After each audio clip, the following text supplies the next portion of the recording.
Hey guys, Sly here, and before we get into this video, I just want to let you guys know that this is actually a re-upload of a part of a series that I do on my Twitch channel called the Sly Army Tierlists, where we pretty much rank a bunch of just random topics that I'm personally interested in.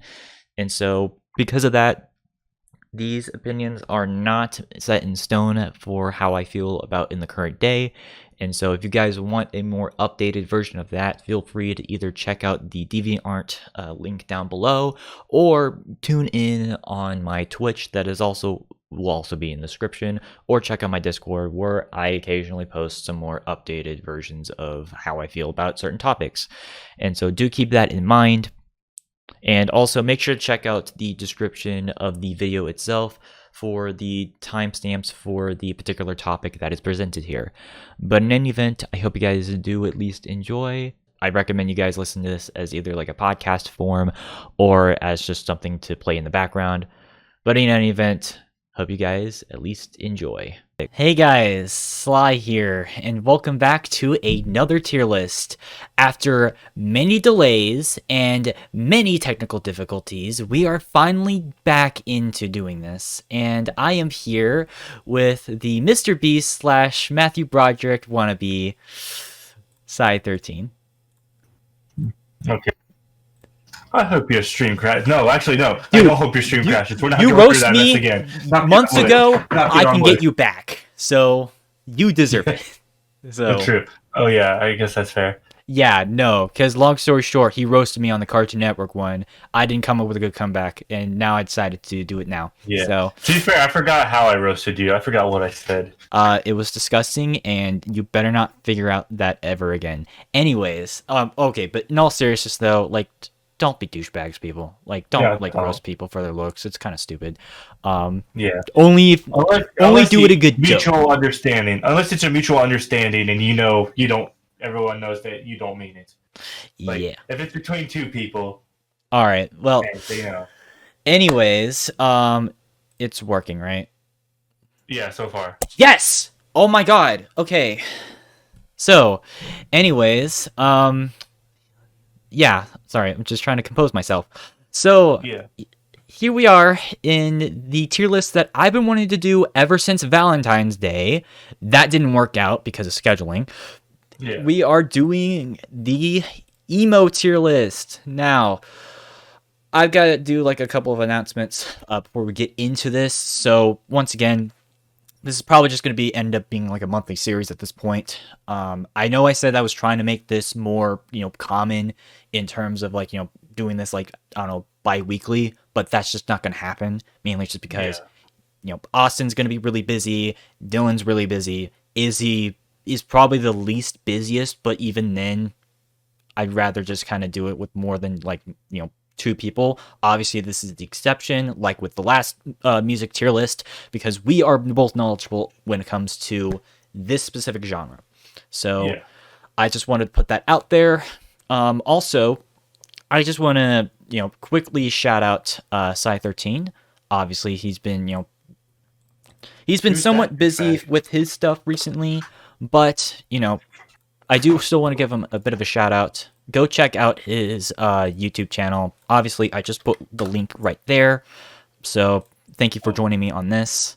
It's been a long while trying to figure this out, but yes. Well, I don't know what you're talking about. This planned perfectly as planned. Completely. Nothing going wrong at all. But yeah, no. Like obviously, he does a lot of gaming videos, and he has been working on several projects with other people. So definitely check him out. Didn't you say that you may or may not be streaming on Twitch soon again?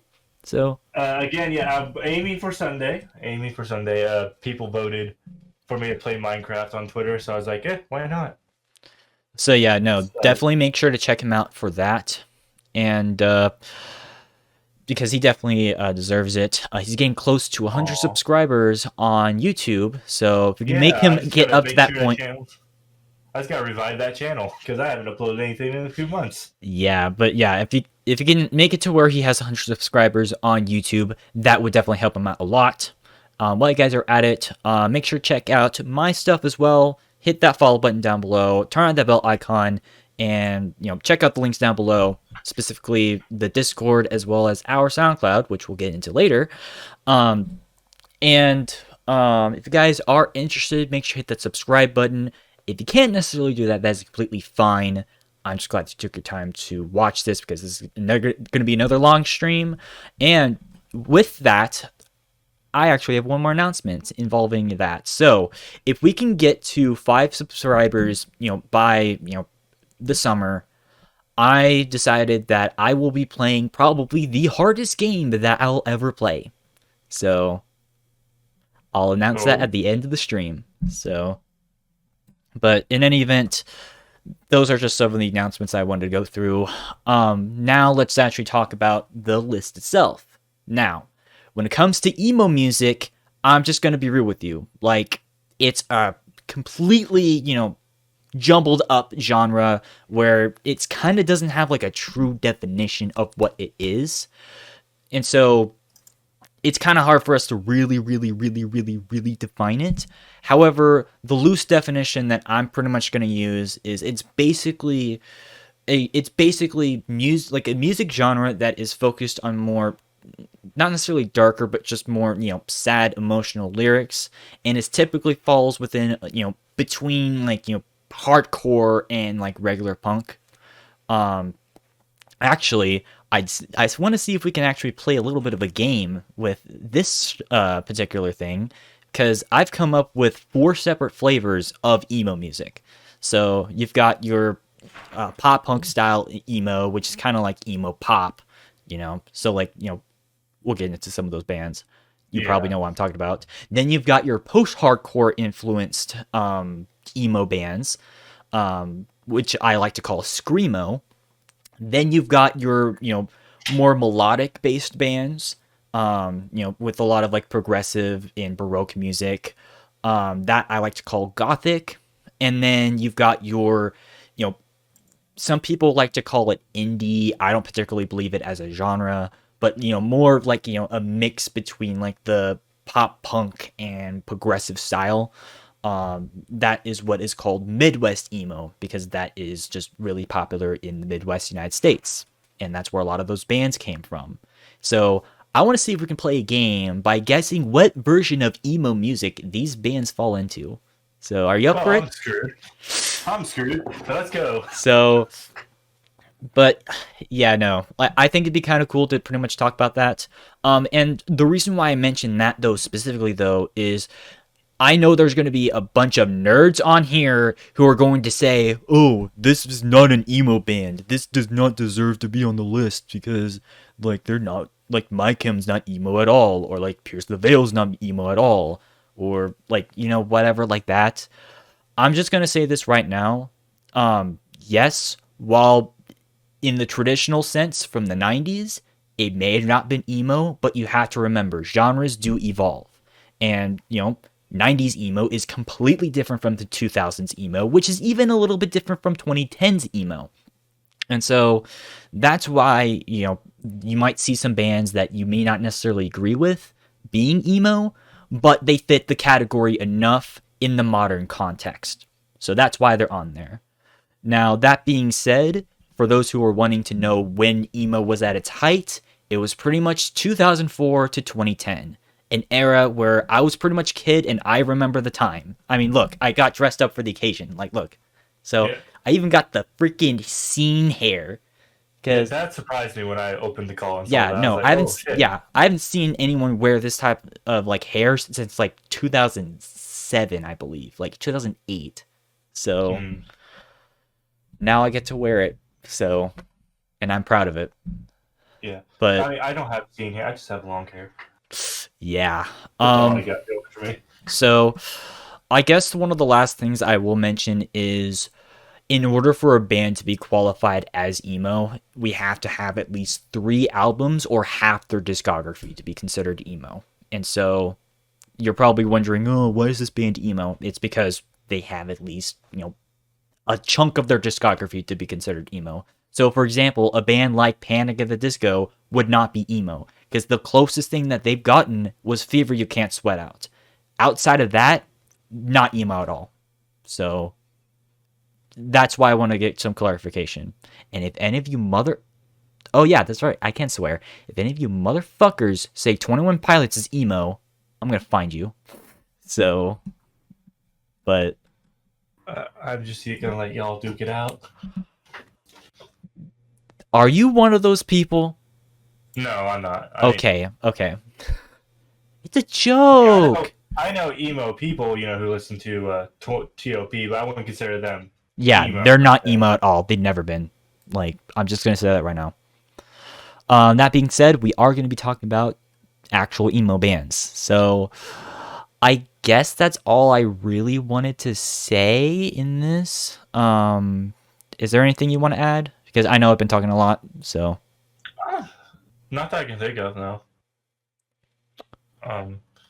Just that, yeah. I just want to say, as surprised as some of you might be for that, guess which of the 4 categories thing that Sly's throwing in. I am surprised too. He did not tell me about this 4 damn thing. yeah, So I wanted to I'm make it kinda a bit of screwed there. surprise. So, I'm kind of screwed on that one. don't worry. Like, this is only testing for the next few music ones. Don't worry. Okay, I know that's fair. Because I'm thinking of doing something similar to those. Watch, I'm gonna get every single one correct somehow. All right. So yeah, I guess I think we're ready to start this. Or Yeah. uh, And since you are the host, why don't you go first? actually no, I want you to first. So Oh, okay. I would start off with bands that aren't like don't do the big ones first. So Oh, I'm not. Actually, my first one is gonna be AFI. So of course that's I still grew up kind a of a lot. big one though. We shall wait on AFI. Okay, Let me we see. can still do it if you Actually, want. no. I'm just saying, like, because last time, whenever I did it with Izzy, we kind of knocked out all the big ones first. I kind of want to start slow, but we can still do AFI if you want. Yeah. Hold on, my old eyes are trying to look here. That being said, though, if we have talked about a band before, I do kind of want to make it a little bit quick. So Yeah. Okay, so I'll go with one. Used to be big for one song, even though I think more of their songs should have been one more recognized. thing. You Okay. can. Yep. Sorry, I completely just jumped out of this. So because there's only 2 of us, you can choose 4 bands. So 4 bands at a time? yep. Oh shit. Okay. Well, I'm gonna start with Plain White Tees.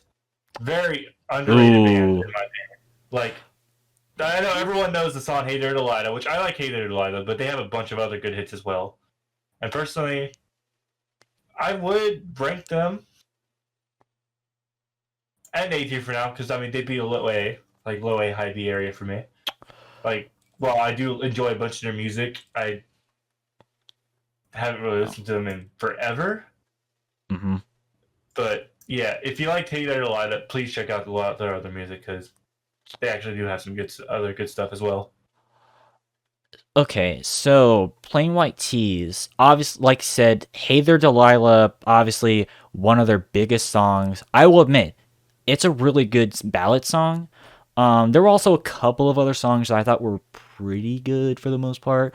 I think wasn't it like Hate, I Really, Really Don't Like You? That song? That one Yeah, is actually pretty underrated. And yeah, I will admit, like, there are some other songs that they're, pretty decent on. yeah. That Like being our time now, I That being said, honestly, they're kind of a one-hit wonder, and that kind of lowers them because the thing is that a lot of their music for me is kind of forgettable. Like, and by the way, I'm only like basing them off of like their actual emo stuff because yes, they are yeah, an emo band. Pretty much their 2006 record back is emo. Everything from like their 2008 album onwards isn't. So that's what I'm ranking them based off of, and hopefully you yeah. recognize I am that too. too. Yeah, They're not bad. I don't hate Plain White Tees like by any means. That being said, there's just objectively better bands like on the list, and so I'm gonna put them at a C. But don't think of that as being bad because like yeah, they're okay. Because like I said, I actually like their probably their only 2 big singles. But like I don't know, like they're just one of those bands that I just kind of feel like was definitely of the time, yeah. That's and fair. I don't know, they're just kind of whatever. Actually, I'm gonna look Yeah. up their albums. Yeah, like I did like half of All That We Needed, which is the song, which is where Hey There Delilah came off of, and I did like some songs off of Stop, but Every Second Counts and like all their like stuff like pre-Stop, kind of forgettable. So Hmm. that's where I would like rank them is C. I mean, that's fair. I mean, I did end up actually putting them in the B because, like I said, low A, high B for Mm. me. Because you do make some good points on that one. Yeah, because like let's be real here. When's the last time you've heard Plain White Tees?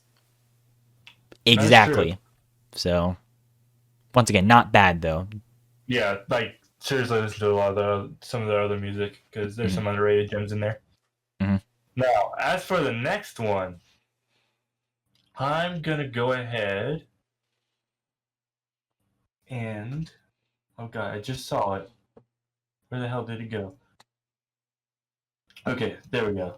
So I'm gonna go with the Academy is for the next one. Ooh. Um, I'll put them at. From what I heard, I'll put them at like C tier for like the low C. I mean, I didn't think they were necessarily terrible, but they weren't exactly my cup of tea. Mm-hmm. Like they had some good songs, so I wouldn't rate them their D and F. I know who I'm going to rank for an F, but I didn't mind the Academy as that much. I didn't mind them that much. Actually, it's funny because like whereas you put Plain White Tees at B, I put Academy Is at B, like maybe even like high B, almost A, because their very first album, which by the way, we're basing them off of their first two albums. Their last album is more pop rocky, admittedly, but their album Almost There I thought was really good. Like the songs Season and Slow Down I think were really good. Um and it's you know they're it's that album just in general Almost There is kind of an underrated gem if I'm going to be honest, because Mm, like I mean, yes, was it under, a bunch of other bands under, Pete Wentz's label? Because, yeah, people remember when Pete Wentz did Decadence records. They're kind of one of those bands that kind of went under that label, and a lot of those bands ended up being completely forgettable at the end. I think the Academy is, generally speaking, though, kind of stood the test of time, or at least they're like, their album Almost There. Like I can definitely, or Almost Here, I mean, and I can still at least respect it. The yeah, reason why they're not like higher is because I will admit their second album, Santee, I mean, it kind of dropped the ball just a little bit because I just felt like it didn't hit as hard, with that emo pop punk flavor. Which, by the way, uh, I forgot to say this. Plain White Tees, they're under the emo pop label. Same thing with Academy is. So, oh, okay. and so That's what I guessed. That's what I guessed. you good? Yeah, I'm good. Okay. But like I don't know, it's just a good time. Maybe not like, the best band out there, but I can still have fun with the Academy is. So, Yeah, and look, it might have just been songs I heard too. what songs That did you listen to? honestly I can't remember because I listened to them just the other day just to refresh. If you listen to About a Girl, there's your problem. Hmm. Because that, yeah, Fast Times at Barrington High, that album's bad, but we're not ranking them off of that. Because if we were, then the band would immediately be a C. So, Yeah. but whatever. Let me see. Next up, I shall have. I'm gonna do acceptance next. Ooh, okay. And acceptance, honestly, from what I heard, I listened to a couple of songs that were on your playlist because there's a playlist he made, Mhm. and I put them in an A. I actually really liked acceptance. So I thought they had some good music. The one I particularly liked, "So Contagious," was the first one I listened to that Uh-huh. really got me hooked. Mhm. And every other song afterwards, I just thought was really good. So I'm willing to give them the A on this one. A for acceptance. Actually, funny enough, when I was doing research for this, apparently I completely forgot about this band because I remember back in like I think it was 2005, Like, I remember hearing the song Difference when that first came out. Because it, like, they were, like, there was, like, a brief time where these guys were huge. Like, people don't remember, but, like, they were all over, like, radio waves at the time. And, you know, I think they're pretty good. That being said, I actually do want to mention two things about this band. So, first of all, I am well aware at some point they were associated with Tooth and Nail. I will just say this right now. Like, you know what Tooth and Nail is, right? I do not know. Okay, long story short, they are a heavily uber Christian record label. And they mostly just only accept Christian, like, bands. That being said, this is not a Christian band, and this is probably like the only band out of that record label that I'm actually willing to listen to. And so, because with that, okay, I'm gonna put them at A because I actually think they're really good. But the other thing I want to mention is these guys were a part of some controversy that was going on. Long story short, so it had something to do with not Napster, but it had something to do with like copyright music or something. That's kind of shitty that they had to get involved with that.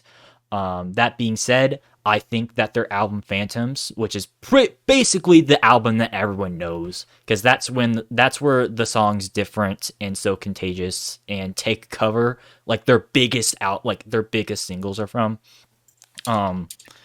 Those are off that album, and that's still a really good album for what it is. Kind of a sad, like, dude, like the song Difference, that's the song that I remember distinctly whenever I was a kid. Like, because that was the song that was all over the radio, but it was still a good song. Like, as opposed to a bunch of other crap from 2005. Like, yes, I will admit this right now.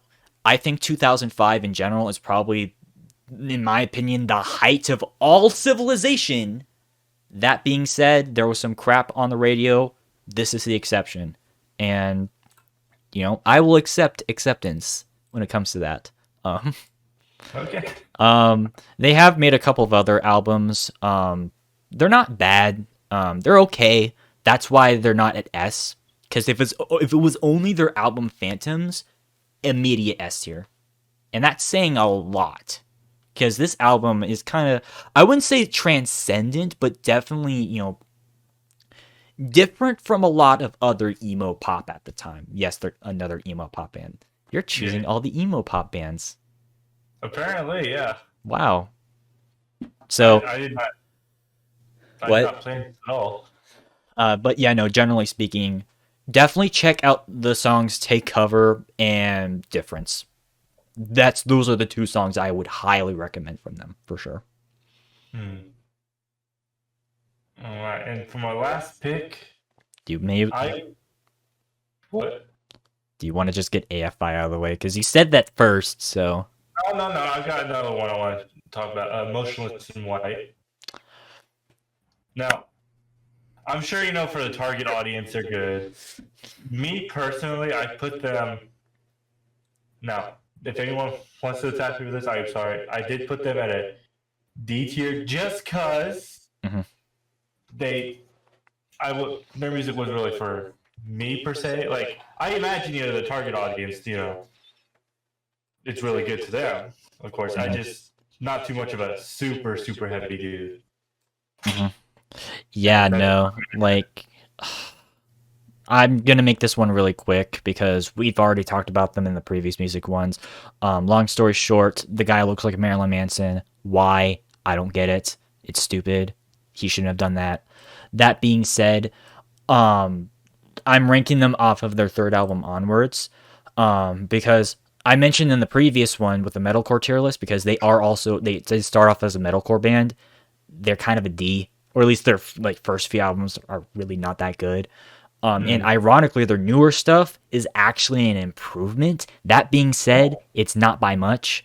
I'm gonna put them at like low C, because they're one of the few bands on here that's trying to go for a more emo style, like emo nu metal hybrid sort of music, trying to appease to like both audiences. And I will admit, I do like some songs, like Another Life I will defend because that's probably the best single that they've ever released. And that came out, back in like late 2019. Like, so at least they're a band that's trying to improve, but at the same time, they're still not great. So they're at low C for me, or at least for like their newer stuff. Obviously, I already ranked their older stuff in the last one. If you want my opinions on that, check that out. But yeah, check it out on his YouTube. Yeah, still a yeah, low C. So, and these guys would be under the screamo / gothic style, by the way. So they're kind of a mix. Yeah. All right then. So I guess it's my turn. Yep. Do you want to get like a? You know what? I'm gonna choose a bad band. I think you might disagree with me on this one, and I'm gonna fight you on this. You ready for it? I think I know what it is. Hit it. Red Jumpsuit Apparatus. Not what I was expecting, but okay, like F tier, because these guys were a bag of nothing. Like everything that I said about like Plain White Tees, take that times 10 and make it to where even their biggest single, Face Down, is such a forgettable song. Like, it's the type of song. I see your face. I see your face. I know you do. But okay. But like, here's the thing. Like, they are like one of those bands that I felt like was just hopping on the trend. And to me, there wasn't anything that was stand outish for them, like at all. Like regardless on, the album that Face Down, got released on, and then the album after that, like, and that's another thing is that like, at least Plain White Tees actually tried making like, multiple different singles.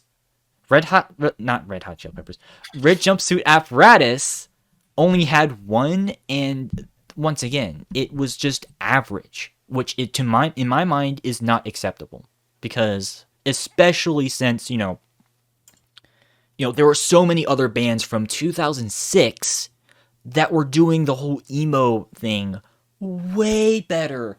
Look at My Chem. Look at freaking oh god, what else was like 2000? Oh, I guess The Used a year later. Like, there were just so many other, like, emo pop and, like, screamo bands that were doing it way better at the time.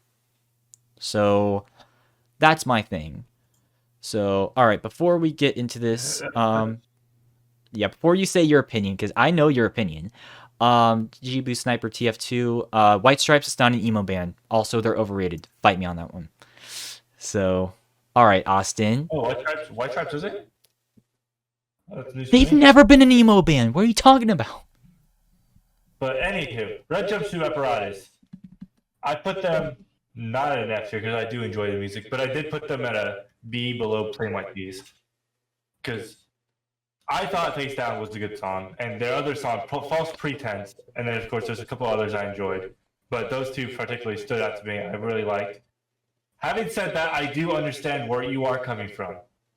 Mm-hmm. So that's why I did really put them in an A tier, and that's why I put them below Plain White Tees on the B tier. But I still enjoy Red Jumpsuit Apparatus. I'm not gonna fight you on this one because you did bring up some valid points, so I can accept that. Yeah, because once again, when's the last time you've heard like Red Jumpsuit Apparatus? Exactly. So, all right. You know what? I'm gonna talk about an underrated band, in my opinion. Finger Tight. So, okay, so this is, oh, by the way, Red Jumpsuit, once again, screamo / emo pop. You might not think they're like screamo at first, but go listen to their deep cuts. So, anyways, Finger Tight. So, this is a really, really obscure band. Like, not obscure to the point where it's not on Spotify. Like, you can easily find them. However, definitely another band that, like, out of like a bunch of like the pre-emo era emo bands, I think that, or whatever you want to call them, I personally consider them emo because, like, have you heard the song Shut Up? Hell, they even have a song called Emo This, which is literally trying to be the most edgy emo song ever. Like, You can't get more emo than that. So that being said, their album, oh my god, I can't think of the actual name. Once again, we got a lot of bands to cover. Yeah, Their album In the Name of Progress, actually really good.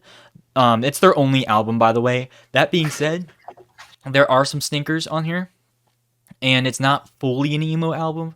Like, they do try to do like some post-grungy stuff in here as well.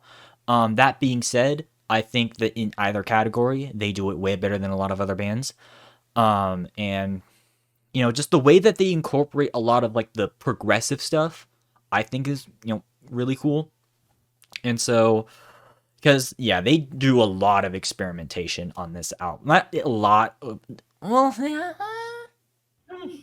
I wouldn't say a lot, but definitely, you know, adding a lot more, you know, not like just a lot of like progressive like sounds. And so, honestly, I'd give them a low A. I mean, dude, the song Guilt and Shut Up just by themselves are worth a listen. And once again, a very, very underrated band. Like, I think they only have like, yeah, they only have like 13,000 like listeners on Spotify a month. So, which is not a lot. So, go listen to them, go support them right now.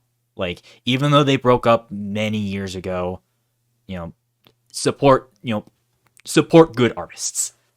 Yeah. So, and they are emo pop. Yeah, emo pop. That's probably the best to describe them. Yeah. I know when I was doing my Spotify, because I had never heard Finger Tight before you sent me a playlist, I put them at a B tier because I thought they had some really great music. Let me see there's a couple on here that I liked. The Guilt Hold Down was a good one I liked. Hold down. Honestly, all of them I liked. Just see the. I'm sorry. No, you're good. But yeah, like you said, they're a very underrated band. Like, yeah, they broke up many years ago, but I'm not saying, you know, maybe they'll reunite one day, but you never know. They're not, unfortunately. I don't think okay, yeah, because I was gonna say not many people thought My Chem was gonna reunite yet. Which, actually, speaking of, this guy, I thought he sounded like Gerard Way. Like, yeah, this is the guy. Yeah, this is the band you sent me that you thought sounded like Gerard. Yeah, like, dude, this guy does like the same like wailing things that like Gerard does in like famous last words. Yeah, which I think is funny. Yeah, but yeah, I put them in B tier. I thought they were great. Please listen to them. That's a criminally low amount of listeners they have. Got anything else? All right. I mean, your next band. Fuck. All right. Want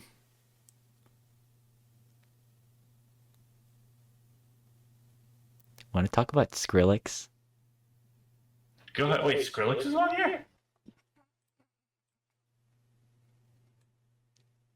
Did you say Skrillex? Yeah, Skrillex from First to Last.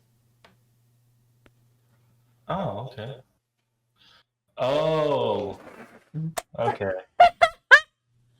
Yeah. Did you not know this? Yeah. I forgot about this. I completely forgot. Yeah. No. Izzy surprised me with this too. Long story short, Sonny Moore, who is basically Skrillex, he was a part of this group called From First to Last, which is another like emo style of band. And I did mention this before, like, I put them at a B, like, when we were talking about our, like, post-hardcore bands, because they're another, like, screamo band. I guess my thing is that, like, his vocal style, I don't know if I like his vocal style that much, although I will admit, Dear Diary, My Teen Angst Has a Body Count, that album has some really good instrumentals. Like, I will give it that. And I will admit, the other emo album that didn't have Sonny Moore in the band, they're self-titled, I thought that one was pretty good.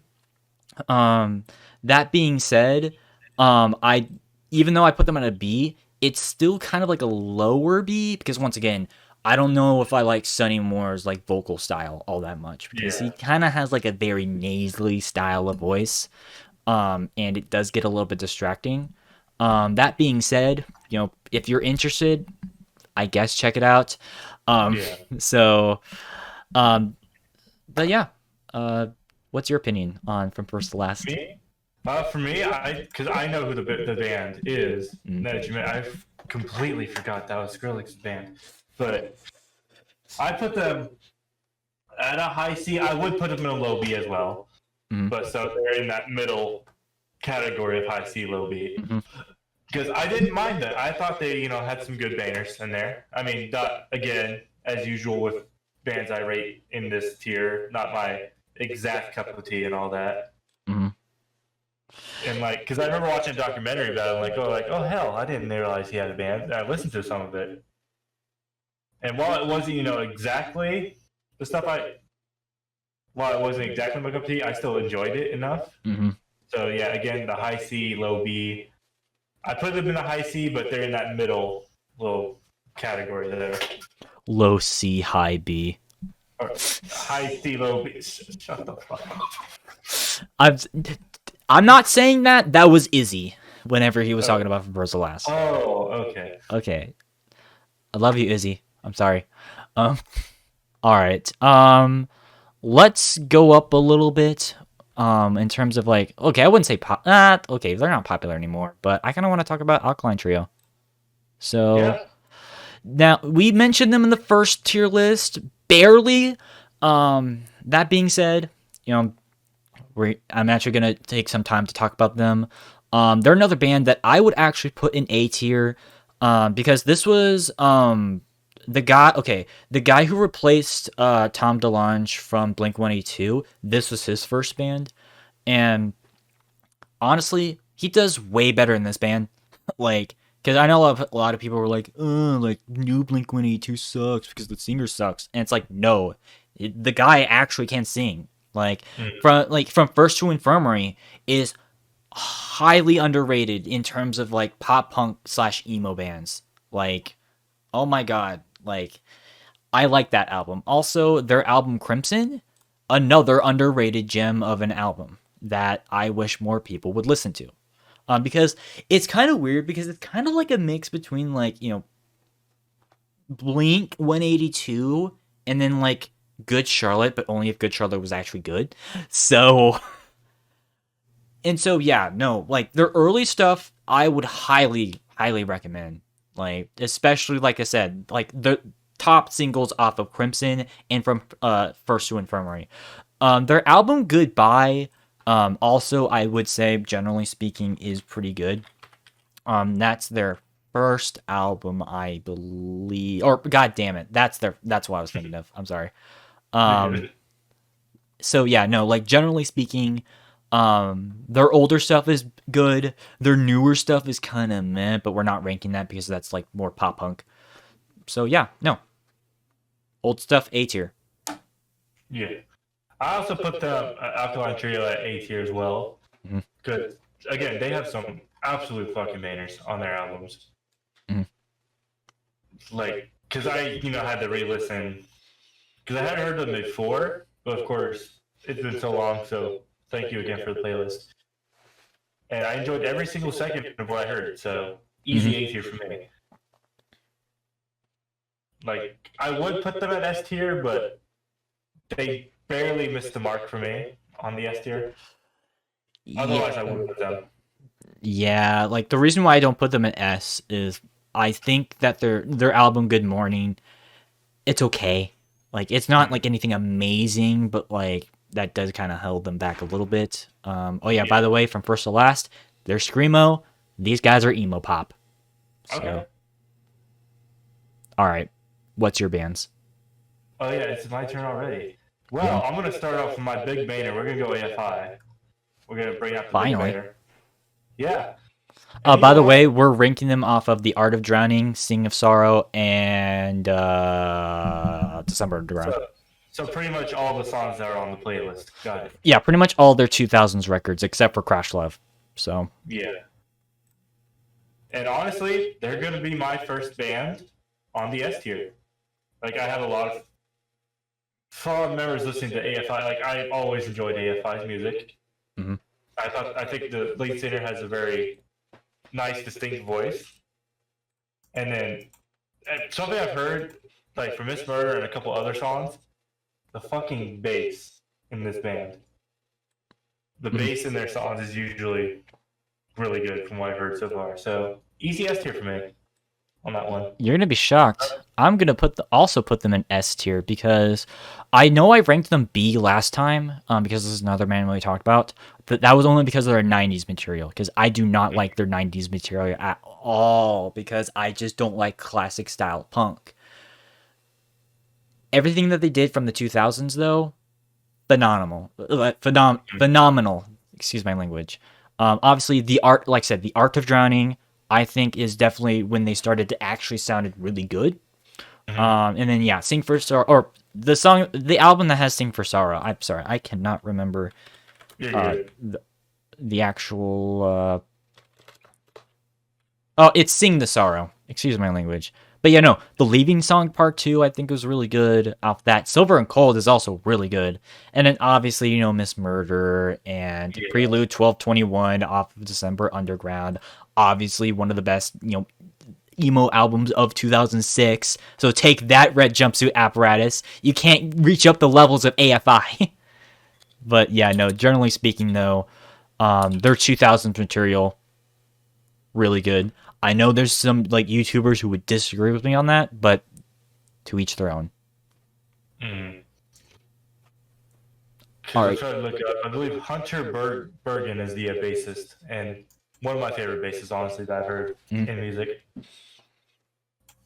Now, my next band, we're going to talk about a couple of bands with the same lead singer. I'm going to start with my first F tier. Escape the Fate. F. Like, I really couldn't get behind Escape the Fate. I really did try, honestly. I tried back then. Just wasn't really feeling it. I definitely didn't think Ronnie was that great back then. And yeah, I don't know, just Escape the Fate, just how they blended with each other as a band, I don't know. Just wasn't really feeling it, so F tier for me. I've said this once, I've said it twice, and I said it 3 times, and I'll say it a 4th. Rodney Radke's a piece of shit, and also, Escape the Fate, not really that good or memorable. Their first couple of albums, especially, yeah. And even when Rodney Radke left, instantly forgettable. It's the same problems with Red Jumpsuit Apparatus, in my opinion, is that, all their songs are just not memorable at all. And also, the way that they conduct their post-hardcore, kind of douchey, because, they're kind of one of those bands like Immure, where, they're kind of, appealing to a more, douchey crowd. That doesn't mean the people themselves are douchey, because apparently the people from Immure are actually really chill. More power to them, but this band, dude, oh my god. And once again, I had a cousin who loved this and Falling in Reverse. I know you like Falling in Reverse, Austin, but oh my god. Falling in Reverse is a million times better than Escape the Fate, in my opinion. I still think they're on the newer stuff. I still think they're just on the same tier personally, but to each their own. But honestly, don't listen to this band. This band is... Yeah, you're not missing much from... If you want to Escape the Fate, then Escape the Fate. Sorry, I had to make the joke. Anywho... No, I agree. Please. Escape this fate. Now, my next band, I am going to throw in another... good one here. I'm going to throw in one I specifically requested to add to this, that he already added. Mayday Parade. Now, as much as I love Mayday, I will put them in the A tier. Because, yeah, I still love Mayday Parade, but I don't put them in the S tier because, they're amazing. I think they're an amazing band. Of course, Jamie All Over, Miserable at Best, Black Cat, one everyone knows. I Hate to Be You when the song everyone finds out the song's about is a very underrated song. I think one of their best songs for sure. But I just put them at the high A because again, just like Acceptance and Alkaline Trio, they barely, just barely missed the mark to make it to S tier. So You again, high A for me. you forgot to figure out what Escape the Fates type of emo was. Trash. Moving on. Screamo. Anyways, Mayday Parade, emo pop. That being said, we already talked about this in the first tier list. Yeah. I'm not gonna put them at D for this one because that was basing them off of like Monsters in the Closet because that album is just bad. Like that really does hold it back. That being said, I'm still gonna put them at a lower tier. I'm gonna put them at a C because here's the thing: I really like Lesson in Romantics. Like that to me is not only their best album but also exceeds in so many levels. Yeah, that was Because a good album. yeah, like there's barely like any skippable tracks on that album. That being said, everything else that they've done that has been emo-esque has been hit or miss. It's the same problem that I had with Rob Zombie, where it's like their first album's really good, but everything else is sort of hit and miss. Like especially their late Mayday Parade stuff. And honestly, I don't usually talk about live shows, but I've heard their live shows are kind of bad. So, that's not me personally saying that. That's all I've heard. So don't take that as gospel. That being said, there it doesn't mean that like they're completely awful because I don't hate Mayday Parade by any means. Despite what last time may have felt like, it's just they're more of a singles band from after Western Romantics. I do like this title track of Anywhere But Here, though. That's a really good song. But that's just kind of how I feel about Mayday Parade, just in general. Sorry. All right. Oh, it's my turn. Oh, is it? I only picked 2. No, you picked 4. Wait, hold on. See, I picked Mayday. I picked Escape the Fate. And I picked AFI. Wait, 1, 2, 3, 4, 5, 6, 7, 8, 9, 10. Oh, one more. My apologies. You're good. I'm gonna go. I'm sorry. If I can ever find it. No, you're good. You're good. Because he said Julian Theory's on here, correct? Yes. Okay, yeah, I see him. So what I'm gonna do is I'm gonna put them at a B tier. I quite enjoy their music. Like Better Now, amazing song. But again, it's just like because a lot of these are gonna be close to being at the higher tier, but barely missing the mark is what a lot of these bands are gonna be for me. Mm-hmm. But I do quite enjoy the music. I don't think they're bad at all. But I don't necessarily think they're an A tier, so I'm gonna put them at a B tier. It's Juliana Theory, by the way. Juliana Theory, okay. All right. Low key, this is probably the first band that like I don't remember listening to. Okay. Okay, I do have the document on me because I made a document of like all the bands. I did put them at a B. Crap. Hold on. Give me a second. You're good. I will. Yeah, I just listened to them today. Yeah, I'm sorry. Like, I tried making sure that I didn't do what I did last time and just kind of go in blind. Because the thing is that last time, I listened to a bunch of post-hardcore metalcore bands that me and Izzy didn't even know about. So fun. Yeah. I'm trying to remember what style they were. I did listen to their first album though. I'm still gonna put them at a B, just to be safe. The only reason why is that like for me, I don't know if it's something that I would consistently listen to. Yeah.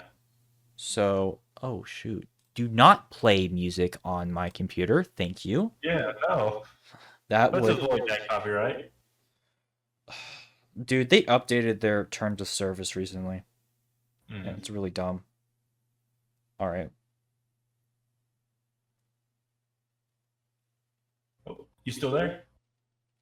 Yes. Okay, thank God. I Yeah, know we've Taylor. had like Discord problems. Yeah. Oh, okay. This is the first like Midwest emo band or in Oh, that okay. style. That's right, because um or at least like emo pop mixed with emo, like Midwest emo. Yeah. Um I will just say this right now, just as a little bit of a hindsight thing. I'm not the biggest fan of a lot of Midwest emo, or at least that style. That being said, I think this is definitely one of the better bands out of that style, because they infuse that with that emo pop just a little bit better, or well, they infuse it so that it's a little bit better. Yeah. And as a result, I think it's really good. So that being said, I haven't listened to their entire discography. I've only listened to their first couple of albums. So understand This Is a Dream, Motion is Dead, and Love. I think they're fine. So nothing too offensive. Yeah. So now it's my turn. All right. Yep. Here we go. Now, would you like to choose? Hawthorne Heights. So Okay. this is another kind of Midwest emo, but also like mixing in screamo a little bit. Another band we mentioned before, but barely. Um, I think I mentioned before that like they're kind of one of those bands that, like I said, they try to appease both the traditional style of emo with the more modern at the time emo. Yeah. Um, I don't think it particularly works all the time. That being said, High D.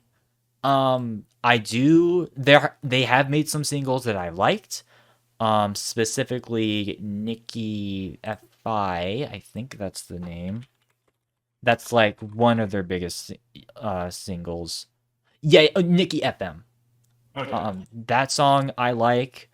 Um, it basically just boils down to the fact that I do like songs sprinkled off of their albums, The Silence in Black and White, as well as If Only You Were Lonely, which I know that's a really sad album thing. Which I guess my one thing that does kind of really annoy me is the subject matter of their song "Ohio Is for Love," because it exemplifies the emo stereotype that a lot of people just perceive, where it's Yeah. like I'm not, you know what I mean? Like, this, Yeah. yeah. And it's like, really? You had to do that? That being said, they're not as bad as like other groups that have gone down way too like far when it comes to like stuff like that. Um, that being said, once again, they're not the worst thing in the world, but like, yeah. That's fair. What's your opinion? Me, I put them at a high C because Nikki FM, of course, I think it's one of their bigger ones for sure because it's like the only It's one their I yeah, it's their remember. biggest single. Like, I didn't think they were bad at all, but to me, I just thought they were kind of forgettable because, like I said, Nikki FM was like the only one I remember because I know I heard Hawthorne Heights before. Mm-hmm. So when I re-listened, I'm like, okay, yeah, this band. So if they were a little more memorable, be willing to put them at the B. But Mm-hmm. for me, they just weren't that memorable at all, aside from Nikki FM. Yeah, like that's you're about to, yeah, you see a common pattern here with a lot of emo Yeah, bands. Like yeah, like that's the problem with like a lot of emo bands is that they're kind of forgettable. And that's why, yeah, that's the thing. Like grunge, emo, and new metal especially were well known for having completely forgettable bands. Obviously, those other two genres, that's a story for a different time. But mm-hmm. like, people forget how many bands there were in the mid to late 2000s when it comes to emo. Like some that I remember as a kid. Obviously, I didn't like know the bands themselves, but I knew like the songs. But Yeah. like, yeah, there were a lot of groups. There were a lot of groups. Um, so yeah. Anyways, ooh, actually,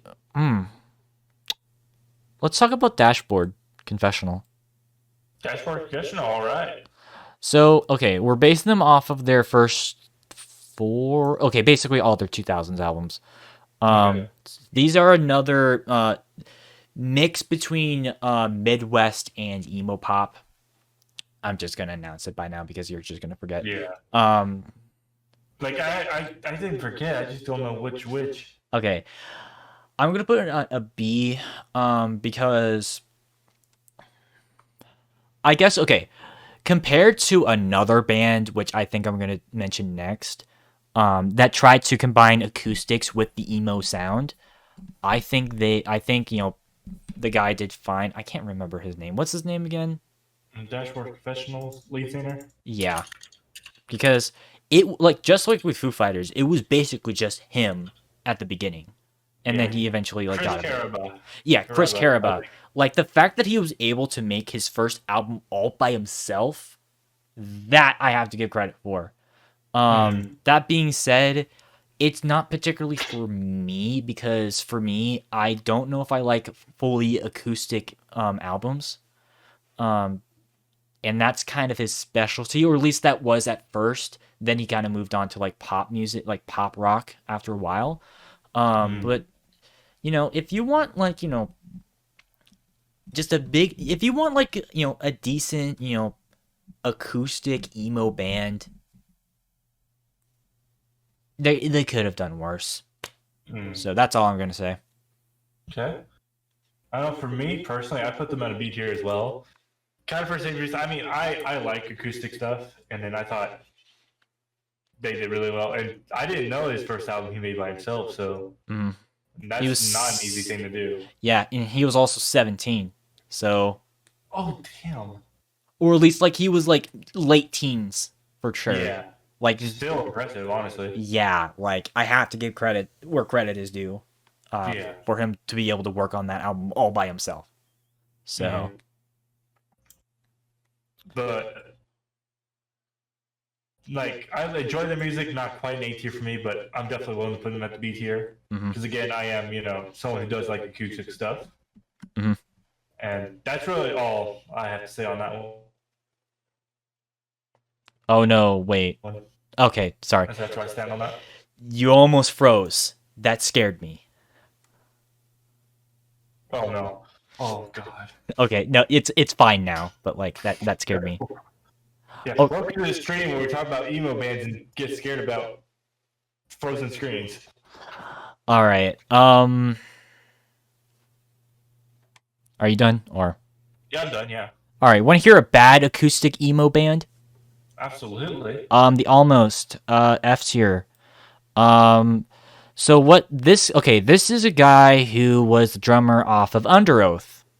So, for those who don't know, and he tried one of the weirdest things ever, where he was, okay, it's not uncommon for, you know, some emo bands to experiment with grunge or post-grunge. Like, that was kind of a thing that happened. This guy kind of combined that with country, and it was really off-putting and really stupid. Not to mention, this is a gimmick that, like, you know, people probably get mad at me for. I'm just going to preface it right now. If you are a Christian, that's fine. I don't care. As a matter of fact, you can believe in whatever you want. That being said, I am someone who is a strong atheist, and I am not a big fan of, like, contemporary Christian music. And this guy is basically doing that. He combined a lot of those emo elements with country and, like, typical contemporary Christian, like, songs. That automatically already puts it at F for me, but also this guy has, like, one of the weirdest voices ever, because he's like, like, he's trying to, like, combine a lot of, like, the emo tropes with a lot of the Eddie Vedder ripoffs from, like, the late 90s and 2000s, and it's really off-putting. So I would not recommend this guy at all. Like, even, like, besides the Christian stuff, not worth your time. So, have you heard them or? I did a little bit today.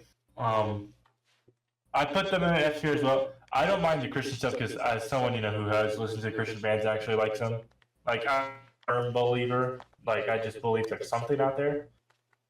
But listening to the almost, it was the most weird sounding thing I have ever heard. Like, Yeah. I thought I was on drugs and I was going through a trip. It was just it was unique, but so goddamn bizarre. I mean, yeah, like you can say that he's trying to do something unique, but like at the same time, it ended up being like unique as in like comparing dog shit to horse shit. Yeah, it was unique as in the sense of what the hell is this, and not in the good way. Yeah, exactly. Like, I mean, I would at least give him props for trying to mix that stuff, but it created the most bizarre sounding thing. also, why would you combine emo with country? That doesn't make any fucking sense considering they're clashing with each other because country is like rural, emo is more urban. No, thank you. Hi, ye emo cowboys and cowgirls and cow people. Oh my god. Alright, let's actually get to another. Yeah, let's get to another one. But yeah, that's all I have to say. It was like super fucking bizarre. Alright. Let's talk about Pup. Oh, okay. Do you want to talk about them first? No, you can go ahead. Low key, honestly, low C. Okay. By the way, we're ranking them off of their second and third album, the ones from 2017, 2019. Their first album is just a complete punk album. That doesn't count. That being said, honestly, I don't know if I like his voice. Like, and that's another common pattern, by the way, is that a lot of emo bands have that nasally voice. People complain about Pierce the Veil's voice. Have you heard half these bands? Like, they have the most whine. No, okay, this one's not too whiny, but like, honestly, I just did not like his like vocal style at all. Not to mention their most recent album from 2019. I don't remember the actual name of it. Do you remember or? I do not know. Yeah, Morbid Stuff. I don't like the album art. Like it represents everything that I think is cringy about 2010s animation, and it's kind of bad. And the album itself isn't really anything that stands out for me personally. And once again, like I've been talking about this behind the scenes with Izzy. Like I don't want to feel like I'm trashing a bunch of newer bands because I know that they're trying. And it just sucks because like the people in the band seem like they're all right people. At the same time though, it's just not as good as their contemporaries from the past. So, and also, they're another one of those bands that tries to combine like the pop punk and Midwest styles. I don't think they did it as good as freaking Dashboard. So, or Juliana Theory, I mean. So, yeah. I also put them in a C tier as well. I mean, I didn't think they were bad at all. They kind of, for me. Like, I enjoy their music, don't get me wrong. But they just weren't exactly for me on this one.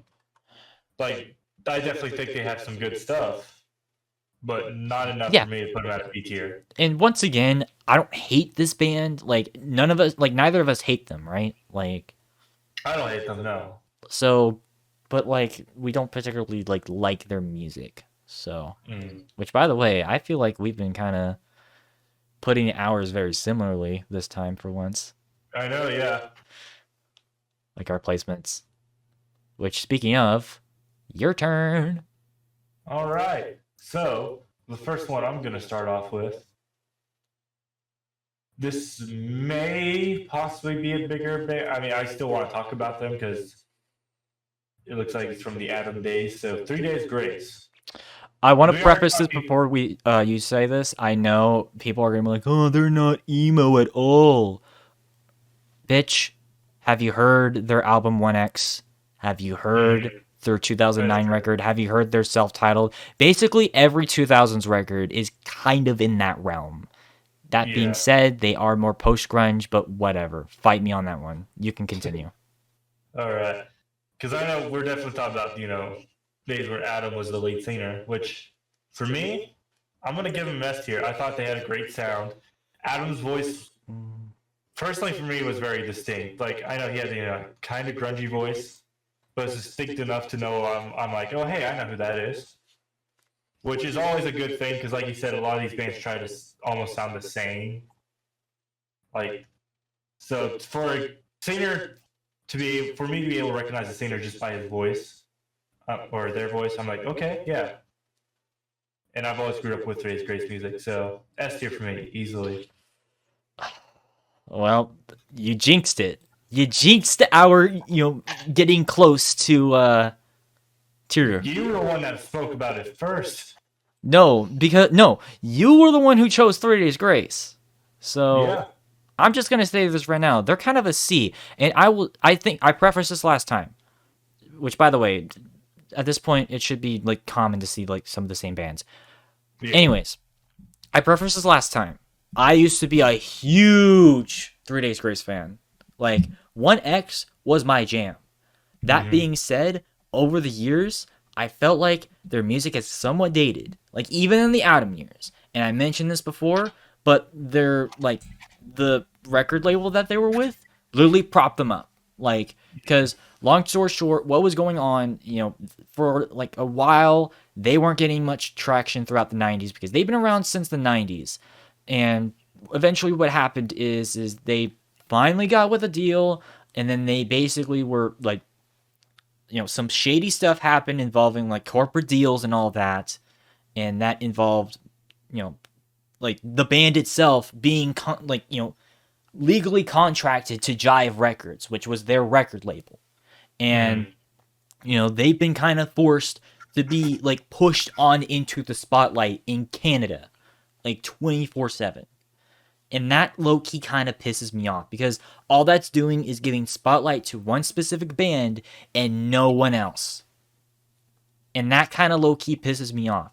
Not to mention, like I said, like even in the album years, I feel like a lot of their music is kind of bland, especially compared to many other post-grunge bands at the time. Like Shinedown, Foo Fighters, Hurt, like Chevelle. Like there's so many other better bands. Hell, even better Canadian bands. Like Bare Naked Ladies, for example. So, just comparing them, like, if you look at them individually, they might seem like they're innocent, but when you compare them to everything else at the time, and even from their country, home country, Canada, there's just better bands. It's fair. It's fair. That being said, though, once again, I don't hate 3 Days Grace, like, because once again, I used to be a mega fan, but not so much anymore. And that's mainly just because of just the shady business practices that they've been with their like label that absolutely drive me insane. So whatever, at least he's doing some decent stuff with Saint Asonia. I'll give him that. But and once again, I know some people would like disagree with me calling them an emo band, but not only, like I said, 1X is basically an emo album mixed with post-grunge and like some of the other like stuff. Look at the thumbnail that I put them in. Does that not look like a scene type that he's going for? I mean, that's also fair as well. So that's why they count on the list. So, because they're so emo and sad that it's reflected on Adam. Yeah. And it's been like that with 1X and their third album, which I keep forgetting the name of, but whatever. All right. What's your next band? My next one is going to be Vendetta Red.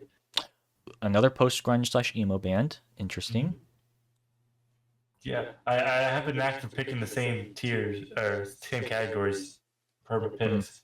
But anywho, I am going to put them because I got just reminded of them today, and I'm willing to put them at a high B. I'm willing to put them at a high B. I quite enjoyed the music I listened to. Of course, I had listened to a few of the songs way back then when I was younger. Gotta make myself sound old, but I feel old for remembering half these bands, so yeah, true. But again, like I said earlier, a lot of these are going to be they missed the mark barely of getting to the higher tier. But I quite enjoyed what I listened to. It was good listening to some of those songs again because, like I said, I listened to a couple of them in the past. So B tier for me, high B. well, I'm actually in the same tier as you. So, actually, funny enough, I heard their first album. You know, this is a band. Okay, I've not known this band at all. But at first, whenever I first heard their album Between the Never and the Now, or Between the Never and the that's okay, whatever. That album. At first, I thought they were another Christian band because they kind of reference a lot of that stuff. However, they're actually an anti-Christian band. They actually criticize a lot of the shady stuff that a lot of Protestant churches do, which I think is kind of interesting. And similar to 30 Days Grace, they are another emo infused with post-grunge band. And I think generally speaking, this is an example of a band that I think just did better than 3 Days Grace in that regard. Because like I said, Between the Never and the Now, I think that's a pretty decent album. Also, and yeah, Sisters of the Red Dead, really good album. They're not at A tier because once again, I'm not too familiar with them. But from what I've heard, good job, guys. Good job. For my third artist band, I shall pick Death Cab for Cutie. And for me, I am going to put them again at a B tier. I quite enjoyed a few of their songs. Of course, when I first heard Death Cab for Cutie, I'm trying to remember what the song was I heard. Does Follow You Into the Dark count as an emo song? I mean, there's more songs I heard from them. Wait, what album? What album is that out of? Let me find out. Because the album, okay, anything from Plans back counts. So. Yeah, what year was Plans released? 2005. Actually, more like photo album. That 2003 record, and then Plans. Yeah. Maybe their second album, but by barely. Yeah, it was on Plans, is what the. Okay, then I guess it counts. I guess it counts. Because of course I listened to a few of their other songs as well, just to refresh my mind, and I liked them for sure. I wouldn't, listen to them constantly for every single song. Maybe a couple of their songs I would, play on repeat. But for the most part, I still think they're good, so that's why I'm gonna just put them at a B tier. This one's difficult for me because I don't like them. I don't hate them at the same time, but I don't know. They're kind of a band that's really, really out there for me. Because they're one of those bands that kind of combines a little bit of, ironically, progressive with Midwest, and I don't know if it really works for me all that much. Honestly, I'd probably put them at a D because I don't know. It's just really out there, way too out there for me. At least for me, because it's like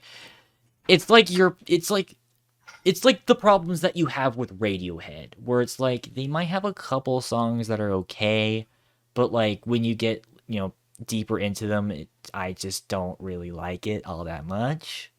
So, which Yeah. that's going to be a common theme for like a lot of what I think we established that for like the Midwest emo bands. But even some of the bigger, true emo bands, quote unquote, I'm just not a big fan of. And this is one of them. So that's all I've got to say. I don't despise them. I think I should probably establish that because I feel like some people just think I hate bands that are like at like C or D. I don't. It's just I wish the music was like better. So I figured you would put them at a D tier as well, because knowing your taste as well, I knew they wouldn't be, exactly your thing. yeah, and that's coming from the progressive person too, because I like my Muse. I do like some Radiohead, so Yeah. that's saying a lot. Now, I want to go ahead and get this last band I'm going to choose for this round. I want to go ahead and get this out of the way because I really, really, really want to talk about this. If y'all want a band that makes Escape the Fate sound good, I think you know who I'm about to pick. I'm putting in a low, super ass low F tier, Blood on the Dance Floor. Mm-hmm. This band. Oh, fuck this band. That's all I gotta say. They are trash. They are garbage. Their lead singer, as at least the Sexual lead singer, assault. Sexual Yeah. assault. dude was Piece a of shit. douchebag beyond the ungodly levels. Like, yeah, I know there was problems with Ronnie as well. The thing I've noticed about Ronnie compared to the lead singer of Blood on the Dance Floor, from what I've seen, in different things, at least Ronnie is actually fucking trying a little bit, from what I've noted.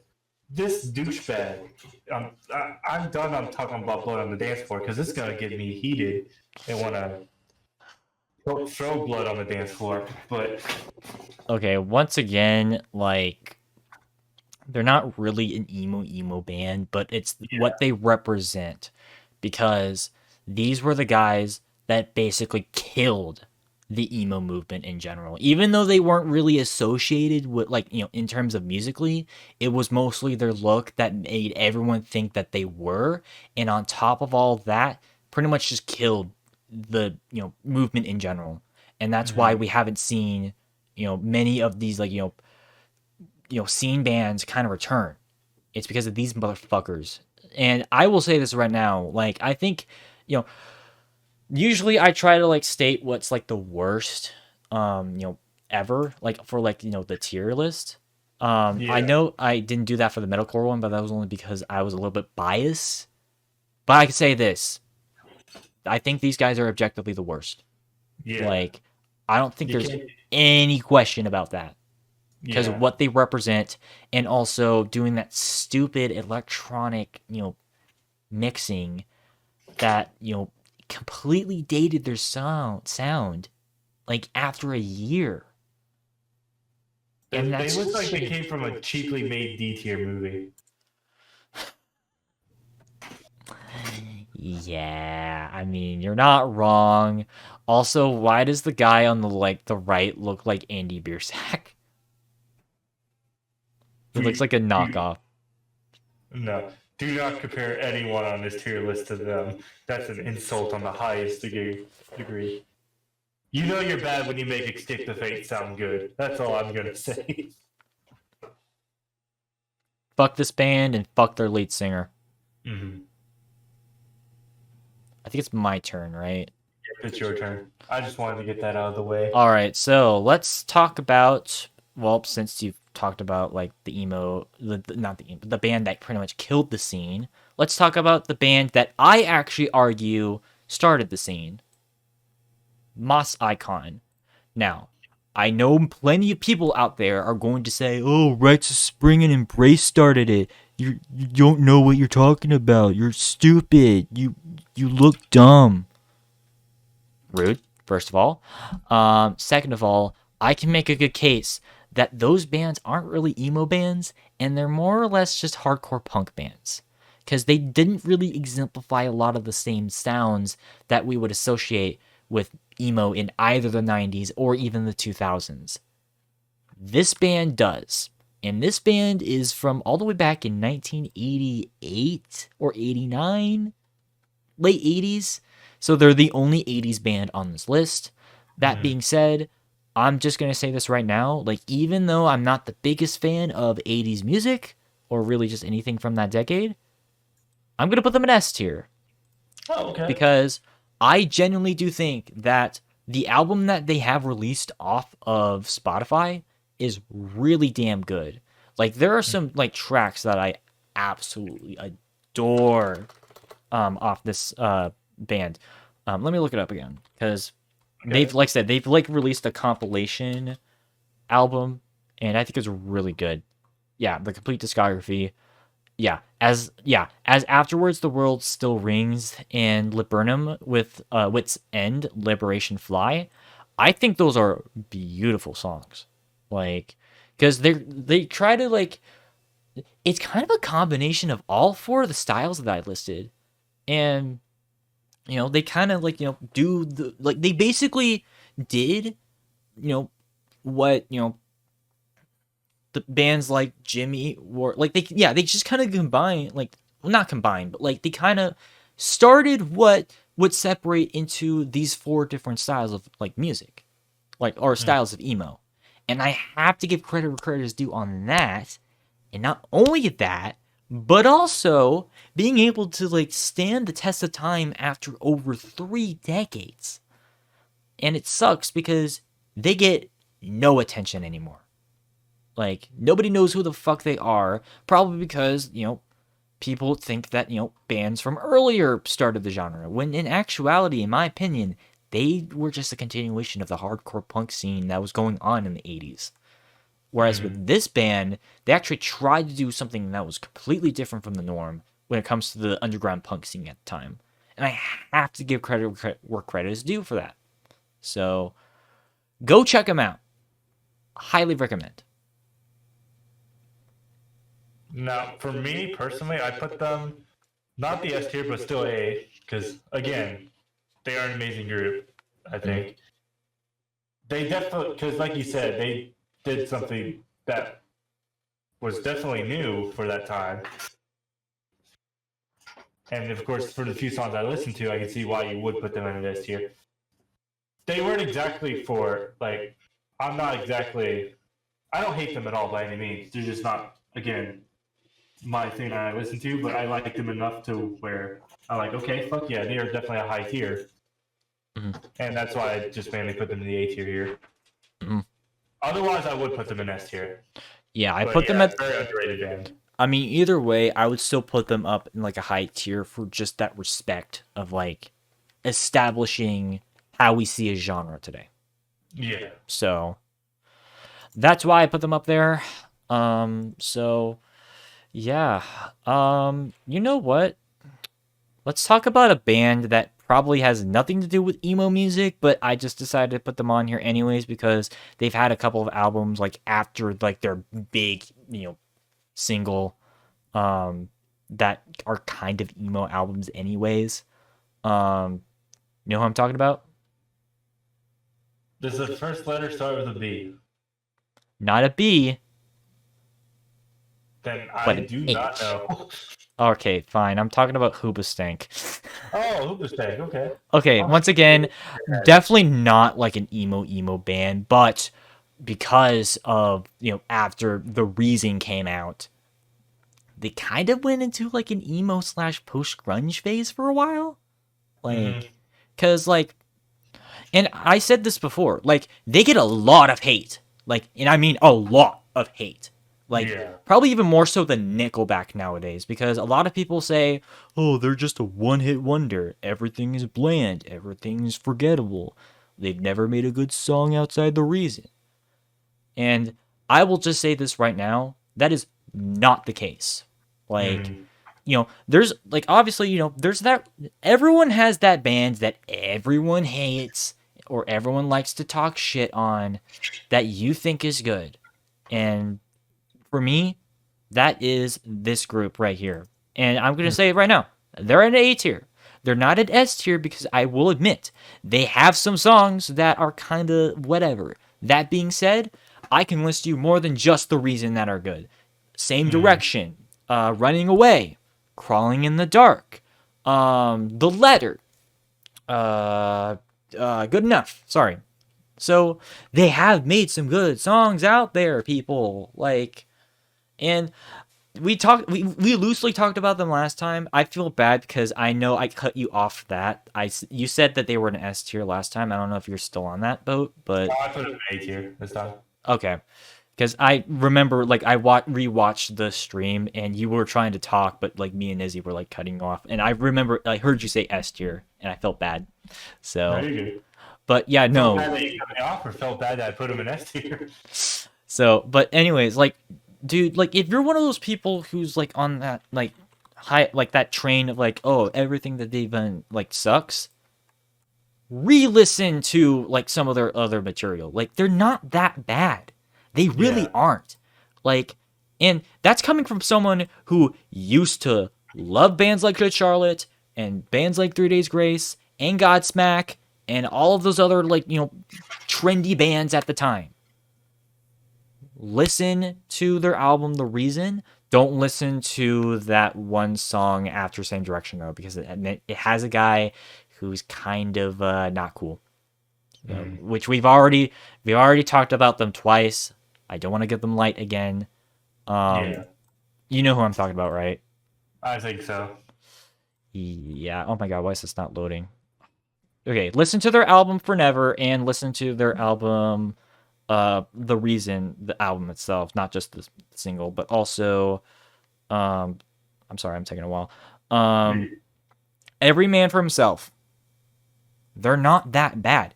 Like, because especially compared to a bunch of other god-awful post-grunge.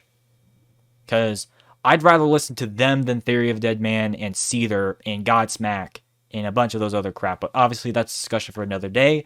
Point being, though, their emo albums being The Reason, Every Man for Himself, and For Never, still really good. I don't care what people say. I will fight people on that one. Okay. I mean, I really won't have much to say then either, because again, I put them in A tier, and you pretty much said everything I was going to say while you were explaining that. So I really have no explanation to give other than severely underrated, overhated. People just hate them to seem cool. You're not cool, by the way.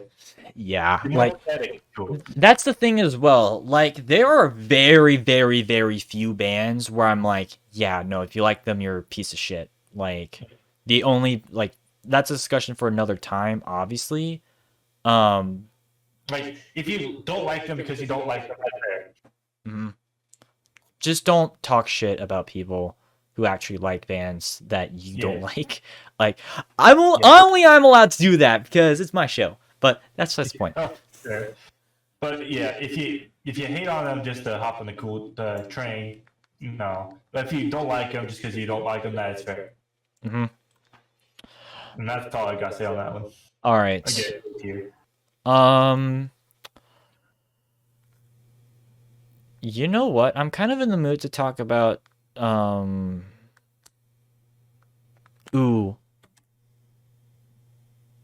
Hold on. I want to see if I can find them first. Okay. Because there's a band that I also think is really good, and yet nobody remembers them.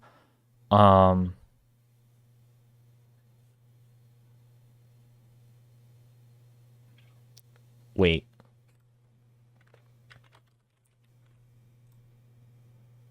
Oh no, I forgot to add them to the list. Damn it. Oh, who are you gonna? I was gonna do Census Fail. Hmm. I would have put them at A tier. Actually, you know what? Screw it. I'm gonna see if I can just slip them in here a little bit. Actually, you know what? I'm gonna do something. Okay. You might have to refresh your thing, Go ahead and refresh it. or refresh your like tab soon. Yeah. Hold on.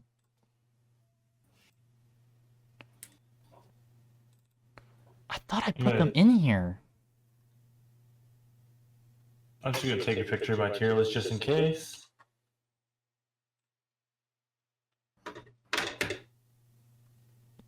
Okay, it should be fine. Okay, go ahead. Yeah, census fail. I don't know how that like didn't get added. I'm really Yeah. stupid. Honestly, I'm gonna put them at A tier because Oh, they are a band that people are sleeping on. Like, because the thing, okay, I think part of the reason why people don't really like them all that much is just because of their presence when it comes to their album art, because their album art is trying so hard to be edgy. Um, mm, which, if you don't like that, that's fine. That being said, I think, in terms of like the post-hardcore emo style, like the screamo style, I think they do really relatively good. I know I ranked them at a B last time. Mainly just that was mostly just because of their later works, because admittedly their later works are kind of not that great, but their early stuff, especially their first album, really damn good. Like, mm. yeah. Let It Enfold You. Yes, it has an edgy art cover.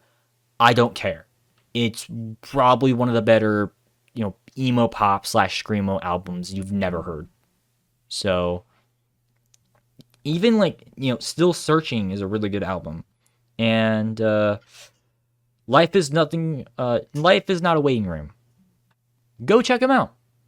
Highly Yeah. recommend. Only reason why they're not S tier is because I think The Fire was kind of where things went downhill for them. But Mm. generally speaking, though, decent start for a Yeah. band. So, Like I put them at a B tier just because I'm not. I mean, I listened to a couple of their songs Mhm. before. I'm just not overly familiar with them. And while I usually put bands I'm not over familiar with in the C tier, I like the songs. I can't remember what songs I listened to either, but I liked them enough that I was like, okay, yeah, I'm willing to put them in the B tier. is it Buried Alive and Rum is for Drinking, Not for Burning? Buried Alive was one of them. Yeah, the other Recipe one. to it's at the consequence. So, But pretty yeah, great. I like them enough that I'm willing to put them in B tier, and Mhm. I wanted to listen to them a little more. All right, one more band for me. Actually, a very similar band, to Census Fail, actually, and actually, kind of a mix between Census Fail and My Chemical Romance. The Used. Ooh, okay. So, um, now, obviously, I'm only talking about their first four albums because after a while they became more of a prog band, which is very evident in their third and fourth albums. Hmm. Um, And yeah, obviously, they're kind of an emo pop slash gothic band as a result. Um, so yeah, like their self titles are really good. In Love and Death, as well as that My Chem feature was really good. And Lies for the Liar was also really good. I know that album art was also really creepy, but I don't care. Um, Now, had it not been for artwork and Vulnerable, like I probably would have put them in A, but because those albums exist, I'm probably gonna put them at a B. So, Hmm. because they're one of those bands that unfortunately kind of went downhill after their third album, unfortunately, as many a band kind of does. That's kind of a Yeah. common pattern.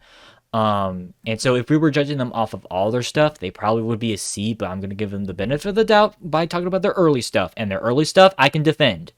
Therefore, is gonna be a B. Okay. So, I mean, I also put them in a B as well. So, mhm. because what I listened to, it wasn't terrible by any means. It just didn't feel like an A tier music for me. Like I wasn't feeling it that much. It wasn't bad enough for me to put it in a C or D. Mhm. So I was like, okay, yeah, B tier for sure. Girls like the bird and the worm. That's a song off their third album that I love. Yeah. Is it my turn? Yes, it is. Ooh, well, there's a band I want to talk about because I just noticed them in here. I know you said they were in here, but Chiodos. Yes. Honestly, I'll put Chiodos at an A tier. I quite enjoy Chiodos. Because I was like, Chiodos, I know I listened to that before, and I listened to the playlist. I'm like, oh shit, this band. Mm-hmm. I quite enjoy Chiodos a lot, honestly. Hell, I Actually, probably put them at the top of my A tier. I'm gonna put them in S tier because I love their combination of progressive with the emo style, like, oh my god, it's so good. Like, and once again, like, they are a band that just, I felt like, just got completely, put off by the wayside after the emo era, and they do not deserve that, because their songs "Baby Won't Last a Minute" and "Words Best Friend Become a Death." "Words Best Friend Become Redefined." The best singles you've never heard. Like, I love them so much, and I mentioned them in the first one as well, like barely, because like neither you or Izzy probably even remembered or knew about them. Yeah. But obviously, our friend Pierce, who we talk about like quite a bit, he loves Chiodos as well, and he's more of like a metalcore type of person. And these guys are kind of more of the progressive side. And if you have someone who really like loves like the that type of music to like Chiodos, you made a good damn song and a good band. It sucks that the band doesn't exist anymore because of like band disputes, though, because they were so damn good. Yeah, they were amazing. Like, So, all well that ends well, and Bone Palace Ballet. Listen to that. Listen to those two albums. Just by themselves, immediately puts them up in S tier. Like, I will admit, Illuminatio and Devil kind of dropped it a little bit, but they are still pretty good albums, especially the song 3 AM off of Devil. So, go listen to them. Yeah, please do. And to your friend Pearson, anyone else who might like Chiodos, hats off to you for appreciating good music. I just want to say that. Because that's what Chiodos is good music. Now, next up, who to pick? Because it's starting to run low on people I know, like a little bit. Like, really? Not like I don't know completely, but like bands I'm more familiar with than others. That's fair. In that sense. So I'm going to go with one I am quite familiar with. Well, I'm very familiar with Black Veil Brides. And for me, I am going to put them in an S tier. Just because I think they have... Yeah. That sounded like an F. There we go. There's the difference between me and Dave here. I enjoy their sound quite a bit. I know it's not for everyone. I know a lot of people like them. At the same time, I know a good handful of people like them as well. I personally am on the side that likes them. I think Andy has a very great bass range voice. Of course, I like Knives and Pens. I like the Perfect Weapon, Rebel Love Song, Fallen Angels, which was my first song for them. Enough for me to put them in the S tier. Austin, you lied, because I don't hate Black Veil Brides. I just think, here's the thing, is that Did you say F? No, it legit does sound like you said F, and I tried to make a joke out of it, okay? Oh. So. Okay, never mind. Carry on. Okay. I know a lot of people hate Black Veil Brides. I don't hate them. It's just my thing is that, like, the lack of creativity and, like, the lack of, like, I wouldn't say talent, but just, like, the lack of, like, any original ideas for me kind of hold them back for me, because they take a lot of, like, sounds, and hell, they've even been, like, said that, like, there are a lot of people who say that, like, they're basically rip off Avenged Sevenfold, and I can kind of see why. And I don't know. I guess my thing is that, okay, I don't hate Andy Biersack. Like, he can be a dick at sometimes. Not as bad as Rodney Radke, though. Let's just be real here. God, yeah. But, like, he's not great either. Also, like I said, more of a singles band for me. We Stitch These Wounds is a fine album. Like, it's okay. I can listen to it. But, like, everything else just becomes more of a singles band, especially when it comes to their album Wretched and Divine. Again, I don't hate them as much as a bunch of other people do, but I'm not particularly the biggest fan of them either. And similar theory is Grace. I used to love Black Veil Brides, but then after a while, I just kind of outgrew them. So I'm gonna put them at a C. Because I think, just objectively speaking, like, in terms of, like, that style, there's just better bands out there. And yes, I know they're not emo, they're hard rock. they're associated with the I just see scene. him on here, honestly. Well, it's mostly just because they're associated with a bunch of other bands that are on the list. That's why I added them on here. So, Yeah. and also like, yeah, it's just mostly just because they're associated with the scene. So, Yeah. So for my next one, ooh. There's one I want to. Yeah, there we are. I want to talk about Get Scared. Now, certain things aside, with the lead singer being the fucking dickbag that he is, I'm going to put them at the C tier. Partially because of the lead singer being who he is. But I didn't mind the music aspect, I didn't mind as much. Like, God, which one was it that I heard? Hold on, let me go on Get Scared Spotify. Sarcasm. Like, Sarcasm is one of my jams. And a bunch of other best kind of mess songs on that album. But if it weren't for the lead singer, I would be willing to put them at the B. But because of the douchebag that man is, for reasons which I'm sure Dave will possibly talk about a little bit and delve more into, I'm putting them at a C. Just for the sake of the other bandmates that I know aren't like the dude. Otherwise, I'd be putting them way lower. okay, since you did that, I was originally going to put them at F because of that, but because the other band members aren't associated with that, I'm going to put them at a D. God, okay.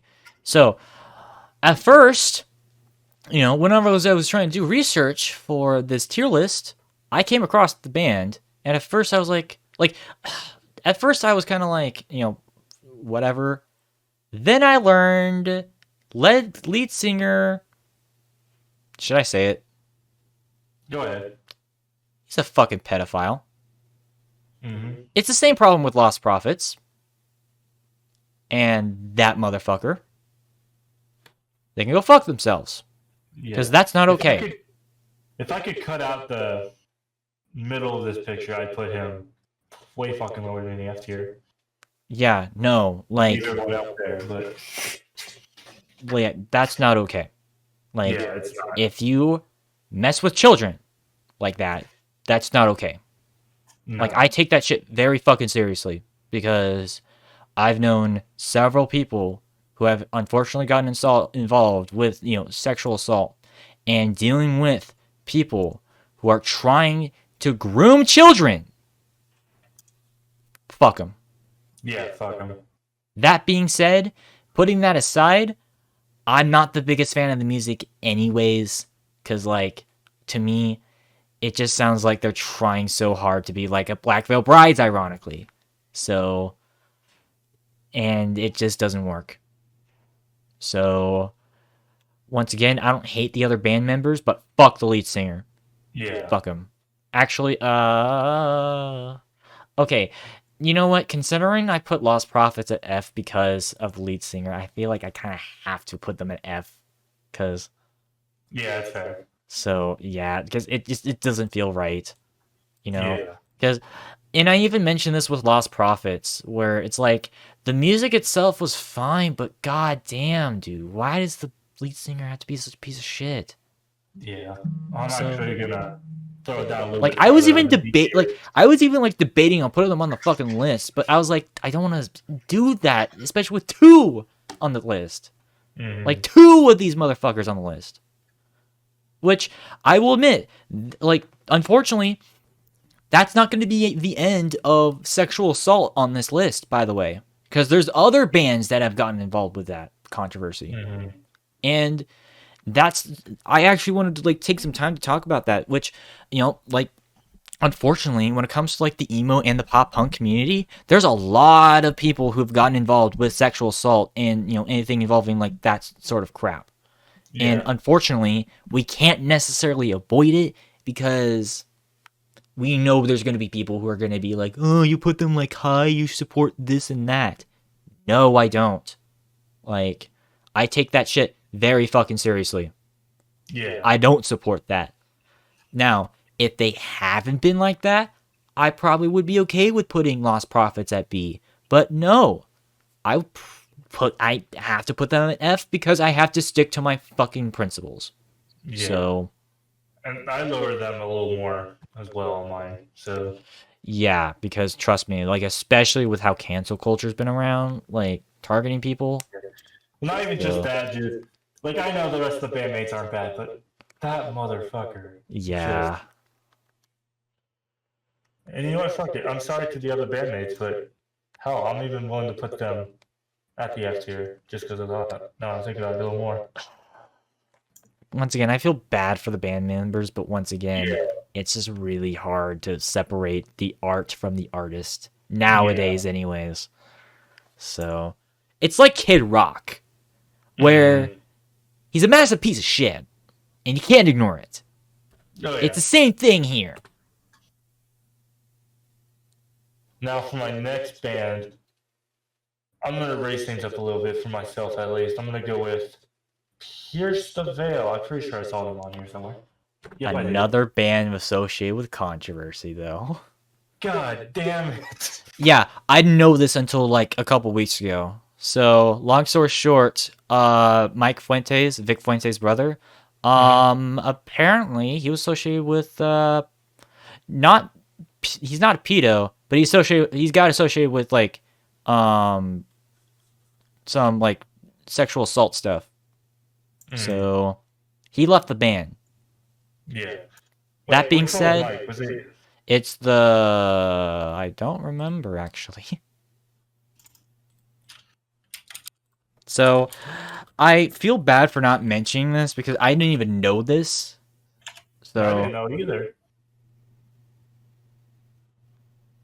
Yeah, it was back in 2017. And yeah, I'm gonna leave. Okay, November 2017, drummer Mike Fuentes was accused of soliciting nude photos in statutory rhymes with grape by a young woman.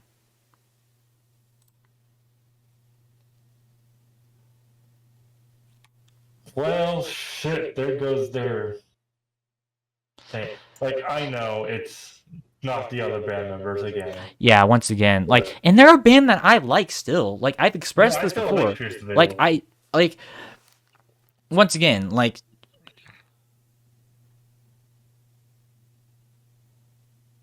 yeah, once again, this one wasn't necessarily like a pedo thing. But like still not okay regardless. That being said, I'm still gonna put them at A because of it's not the lead front man who's doing this. So because and also like it's not. God damn it! Now I got myself into a dilemma now. Because I like Pierce the Veil. They're a good band. Too. Unfortunately, Vic's brother's a piece of shit. Yeah, because originally I was going to put them at A. Okay. Low A. I still enjoy the music, and low A. They dealt with that.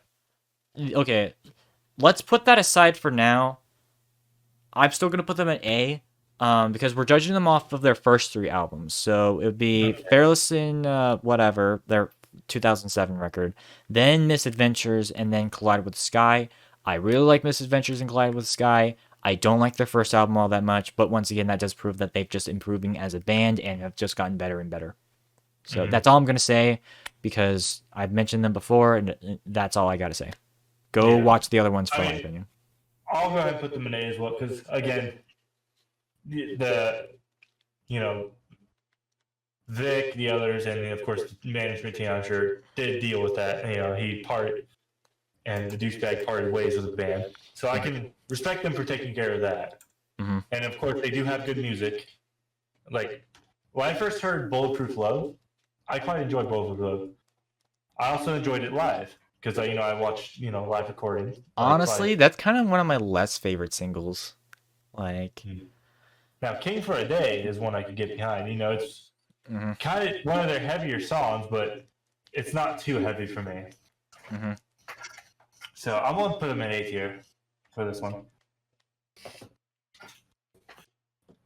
And then was that my last one? No, you got one more. One more. All right. So, ooh. Oh wait. Hold on. Okay. So, God damn. Okay, fine. You can choose one. Oh, okay. So I'm gonna choose one. You know, I just listened to him a little bit today and the other day. I'm quite familiar with past stuff, their stuff from the past because I have listened to before. I'm gonna pick Motion City soundtrack Ooh. because I hadn't listened to them before. I just need refreshers and all that. Mhm. And you know what? I'm willing to put them in today. I quite enjoy their music. Really, that's all there is to it. Because, like I said, I had to refresh on their music, of course. And I enjoy the sound. That's really all there is to it. Oh, by the way, I just realized you chose a fifth band, but that's fine. Oh, did I? Yeah, it's fine though. Okay. So it's almost emotionless and white. Motion City soundtrack. Another pop punky emo band. I don't like this guy's vocals. Once again, that's another common pattern. I just don't really like his vocals. However, I love the instrumentals. And I do like their first album, or at least the album that they have, like the first album that they have on Spotify. It crashed on here, which is really dumb. I'm gonna look it up. Okay. But yeah, I did like that album. I Am the Movie. I like that album. Commit to This Memory, I thought was also pretty good. I don't know if I like Even If It Kills Me. I don't know. It just doesn't really hit me as much. So I'm gonna put them at a B though, because I do generally have more positive vibes with these guys. Okay. And they're just a decent time to listen to. That's all I gotta say. Because they're just they're kind of like if like Weedus mixed with like Weezer and became more like but Pinkerton style Weezer. That's kind of what they are. And I can go down with that. That's fine. So all right. My turn, I guess. Yeah. So, I'm gonna find another D tier band. Yes, Idiot Caterpillar. Okay. D tier. I barely brushed on them in the last music one. I'm just gonna make it brief here. They only had one real album released in like the early 2000s, like we're talking 2002. This is like screamo, almost like not really deathcore, but like borderline deathcore. And honestly, my bias against metalcore and deathcore. I don't particularly care about it all that much. The only reason why it's not an F is because there are some breakdowns that are cool. But my God, the production and the vocals and just the constant screaming, like it's just not my vibe. Like, so once again, I feel bad that I'm like shitting on like a lesser known band, but at the same time, like not particularly memorable. Well, not memorable, but like not really great. Yeah. So it's actually kind of a similar problem that I have with Chimera, where it's like I really, really do not like the metalcore that they did because it was just so bland. So it's the same thing with City Caterpillar. Yeah. So do you've got any opinions or no? I really don't have any opinions on them. Like, I think I listened to them like a little bit, so I'm just gonna put them on C tier just because I think they're the band on here that I'm the least familiar with. Yeah, they're I'd say they're another one of the obscure bands on here. So yeah. So I don't know if I love them or if I hate them. You probably wouldn't like them. Knowing your music style, you would not like them. So I'll at least give them the benefit of the doubt on this tier list for myself and put them at C tier. All right. I mean, it'd be the lowest C tier, but okay. Ooh. Should we talk about another bigger band? Go ahead. Coheed and Cambria. Ooh, all right. So this is another band that we kind of skimmed over the first one. Once again, that's a common thing. But I will say this. I think I gave them 2. Oh, ooh. I guess my problem is just okay. Obviously, the last time I mentioned them, I basically like criticized the fact that like their like albums are basically associated with like the comics that Claudio Sanchez, lead singer, like makes. I guess my thing is that I really don't like it. Like whenever like media is somewhat split, like a story is split up by like completely different styles of media. Like that just really annoys me. It's like how Kingdom Hearts like kind of like split up their media a little bit when it comes to its story. I thought that was kind of dumb. I mean, still more intact than Legend of Zelda. My God. No, but like even there was like a full on concert that you had to watch the video for to understand what was going on with Kingdom Hearts. So yeah, back in like 2018, there was like a Kingdom Hearts concert. Yeah, I know. I'm a Kingdom Hearts fan. Like that's my game right there. So I know what concert you're talking about. I mean, it's probably just because I know the series.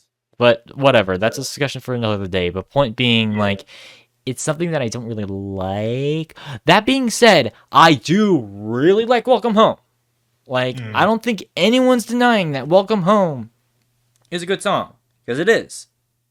Especially since it was off of the movie 9 soundtrack. Which, that's an underrated movie right there.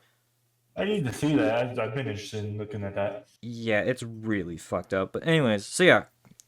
I like Welcome Home. I like The Suffering. Blood Red Summer I have a love-hate relationship with because it's funny because, despite them being more well-known for having, like, a huge, bombastic, progressive, like, song, like a more gothic-style song, they're more, ironically, their older stuff, like, before that, is kind of emo pop, which is kind of funny. That being said, I think I'm going to give them the benefit of the doubt, and I'm going to put them at a low B, but once again, that's a very, very low B, because it's like, they make good songs, but for me, not full-on albums. So, yeah. And I will say this, though. I think their album, like, the album that Welcome Home is kind of a funny name, because do you know, like, the name of it?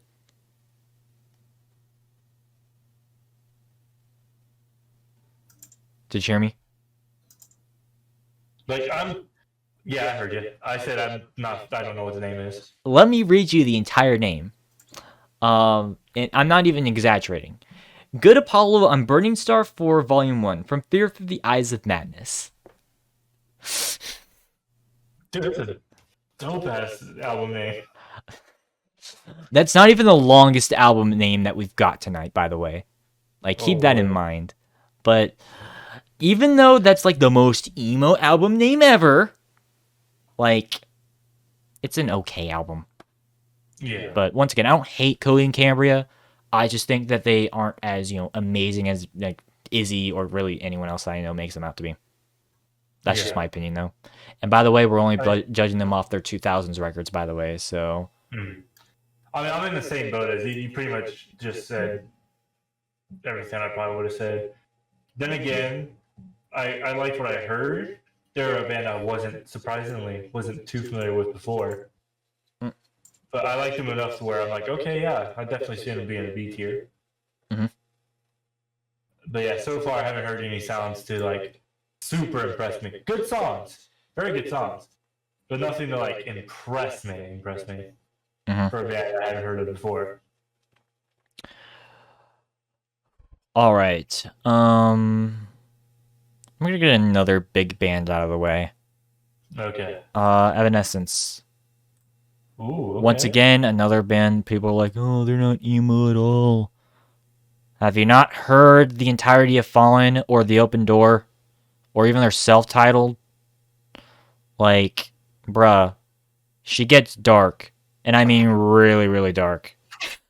And not only that, but also like, God, it's kind of depressing. Like people meme about Bring Me to Life all the time, but people Yeah. don't realize like how dark those albums get. Like they don't realize how dark they actually get.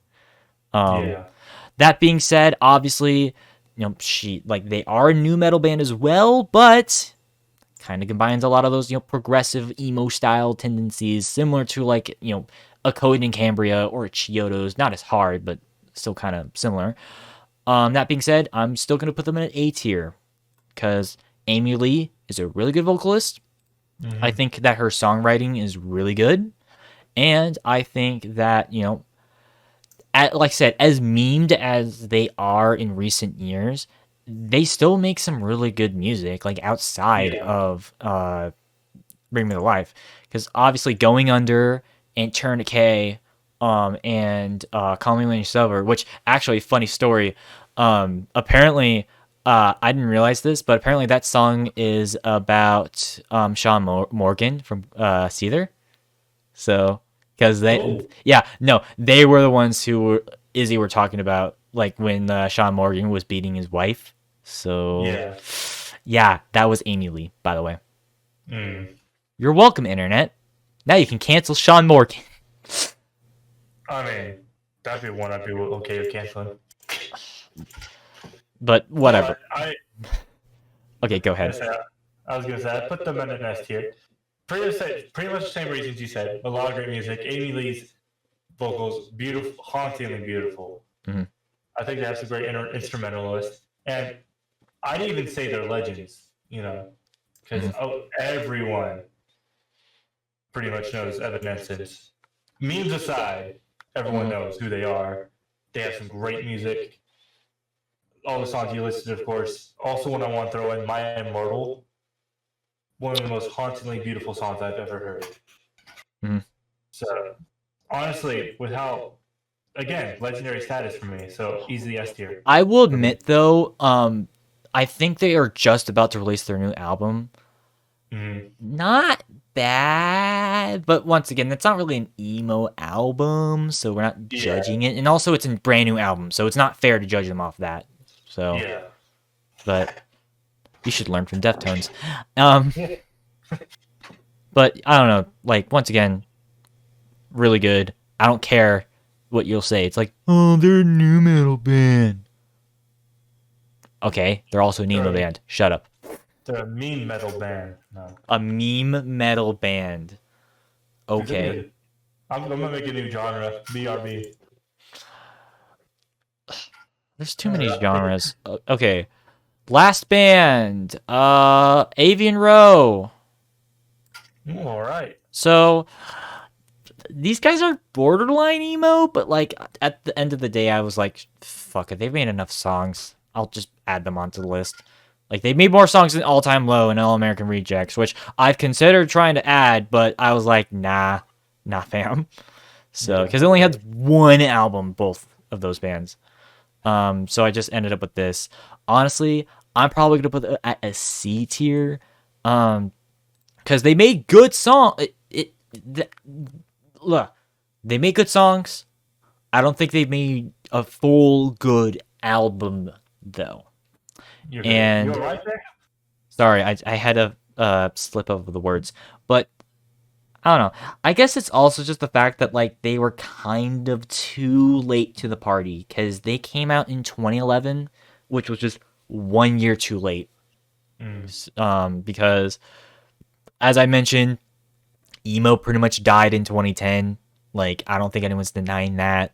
And like part of the reason why they weren't as successful is because of that, but also just not great. Once again, I don't hate them. I feel like I have to say that all the time. But like once again, they haven't made a full album that I like. I do like Difference Between Us though. I think that's a pretty decent song, even though it does sound too familiar with that last song off of A Lesson in Romantics, admittedly. But whatever. They could have done worse. Yeah. I mean, I put them in a C tier personally. I didn't think they were bad at all. I thought they were decent, pretty good. Mhm. They just for me missed the mark. Mm-hmm. Like, because for a little bit I was like, okay, maybe they'd be almost an A. Then I started listening a little more, just to do my homework. I was like, not really feeling it as much. Like, good band. I still think they're a pretty decent band. But again, they just missed that mark. Oh For me no, to my give them scene higher hair. grade. Oh no, my scene hair is gone. Oh no. Rest in peace, SlytheWarrior scene here, 2021. Get it trending on Twitter. Oh my god. All right, what's your bands? My bands. I am gonna pick 3 this time, just because I did pick 5. That's fair. I'm gonna pick Scary Kids, Scary Kids. Nice name. Yeah, very good name. This is a dope name, honestly. Why did I come up with it? Mm. But anywho, they're a band for me that I didn't mind them as much. I'm willing to put them in a high C, low B. Mm. Because I did like their music when I listened to them, did my homework, but they just exactly weren't for me, per se. Mm-hmm. Surprisingly. Like, I think I used to like them a little more before. But it's one of those bands I kind of did grow out of a little bit. So, again, not a bad band by any means. So, I won't put them in the high C, low B. Yeah, I'm just gonna remind myself on who these guys were because I just added them today. So, so I do apologize if. No, you're good. Because I don't even know how many people know scary kids scaring kids. Well, it's because they were associated with like bands like Armor for Sleep and The Used. Yeah.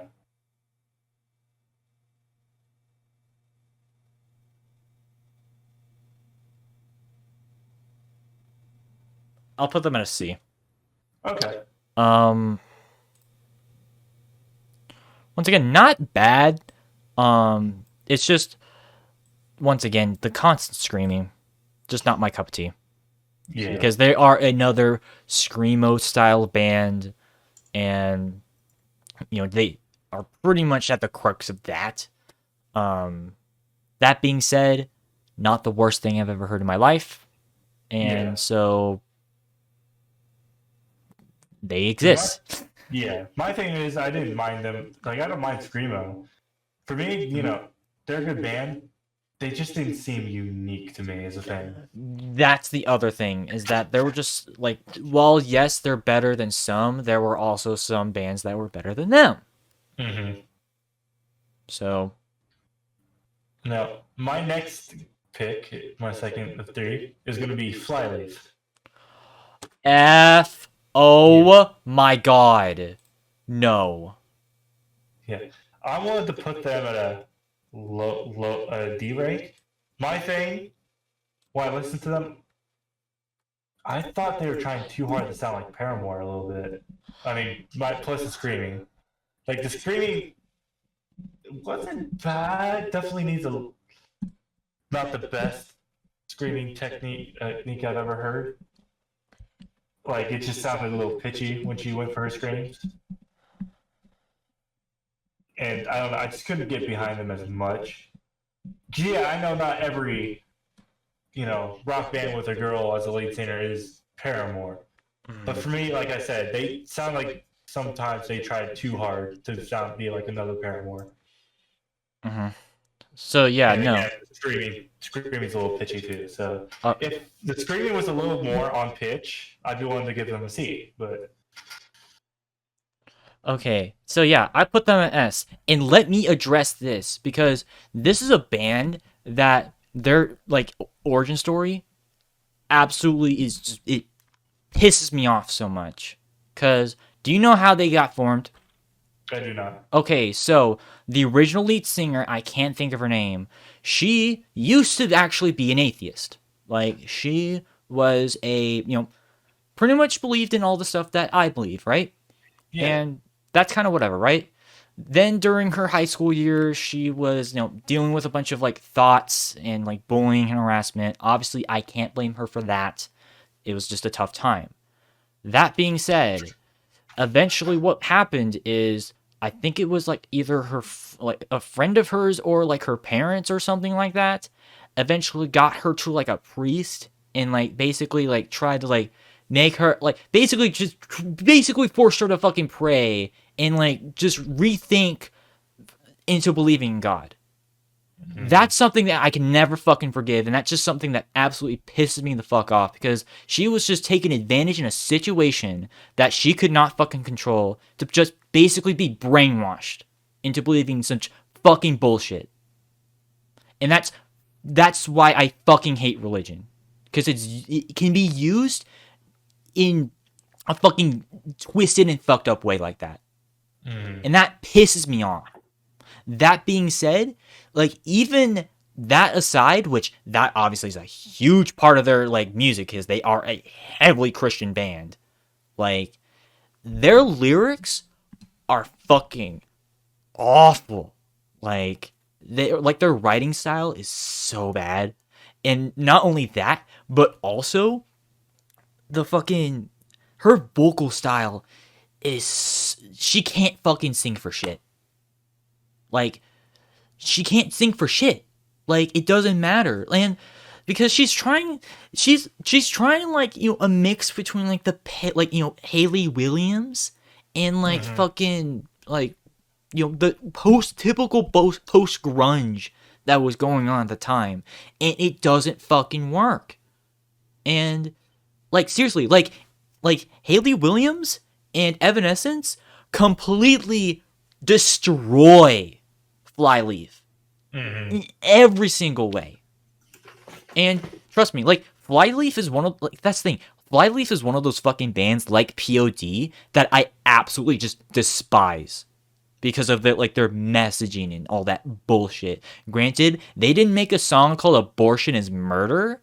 That was POD. They go fuck themselves for that. But they're not any better.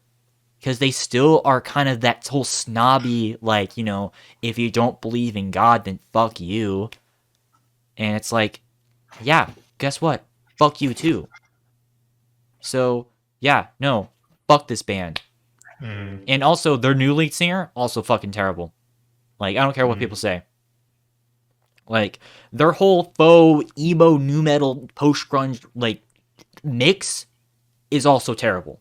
Like, their production just sucks, too. So, I know I'm, like, dragging this on, but long story short, fuck this band, fuck what it represents, and no one should listen to them. Because they represent some of the worst of Christian, like, rock.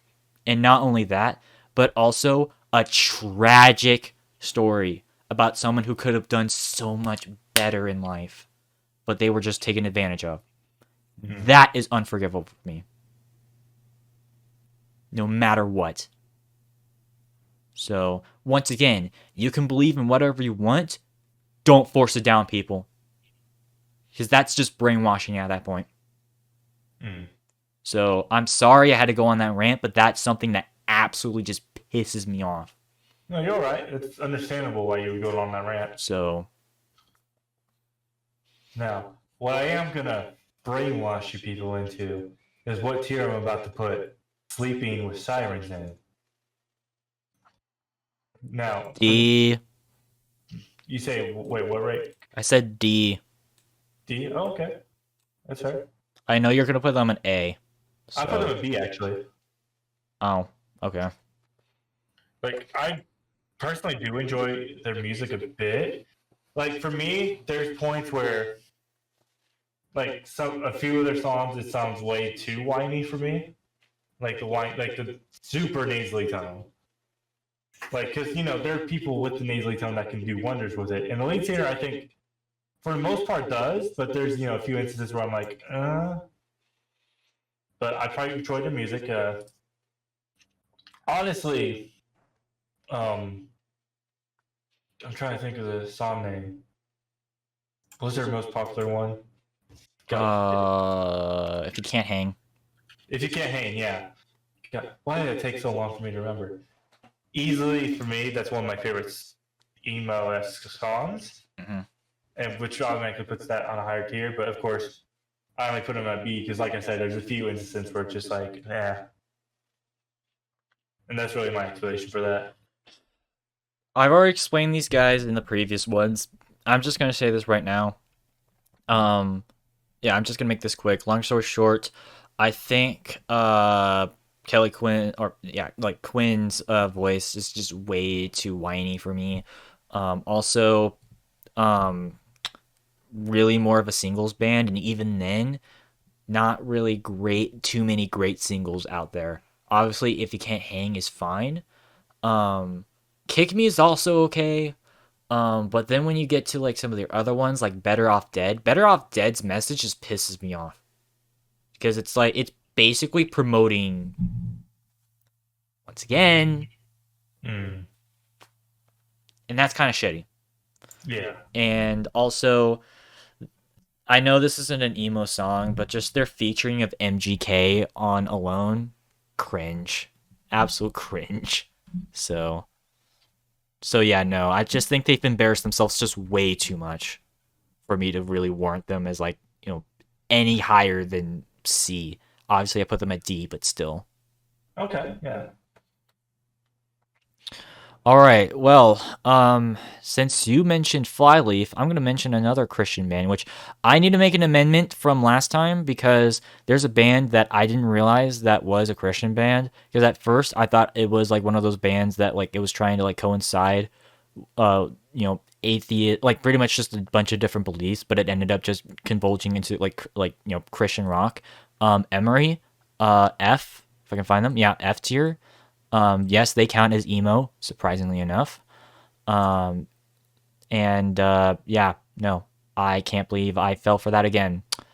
Because I fell for Under Oath, which actually they're going to be the next band. They're also F.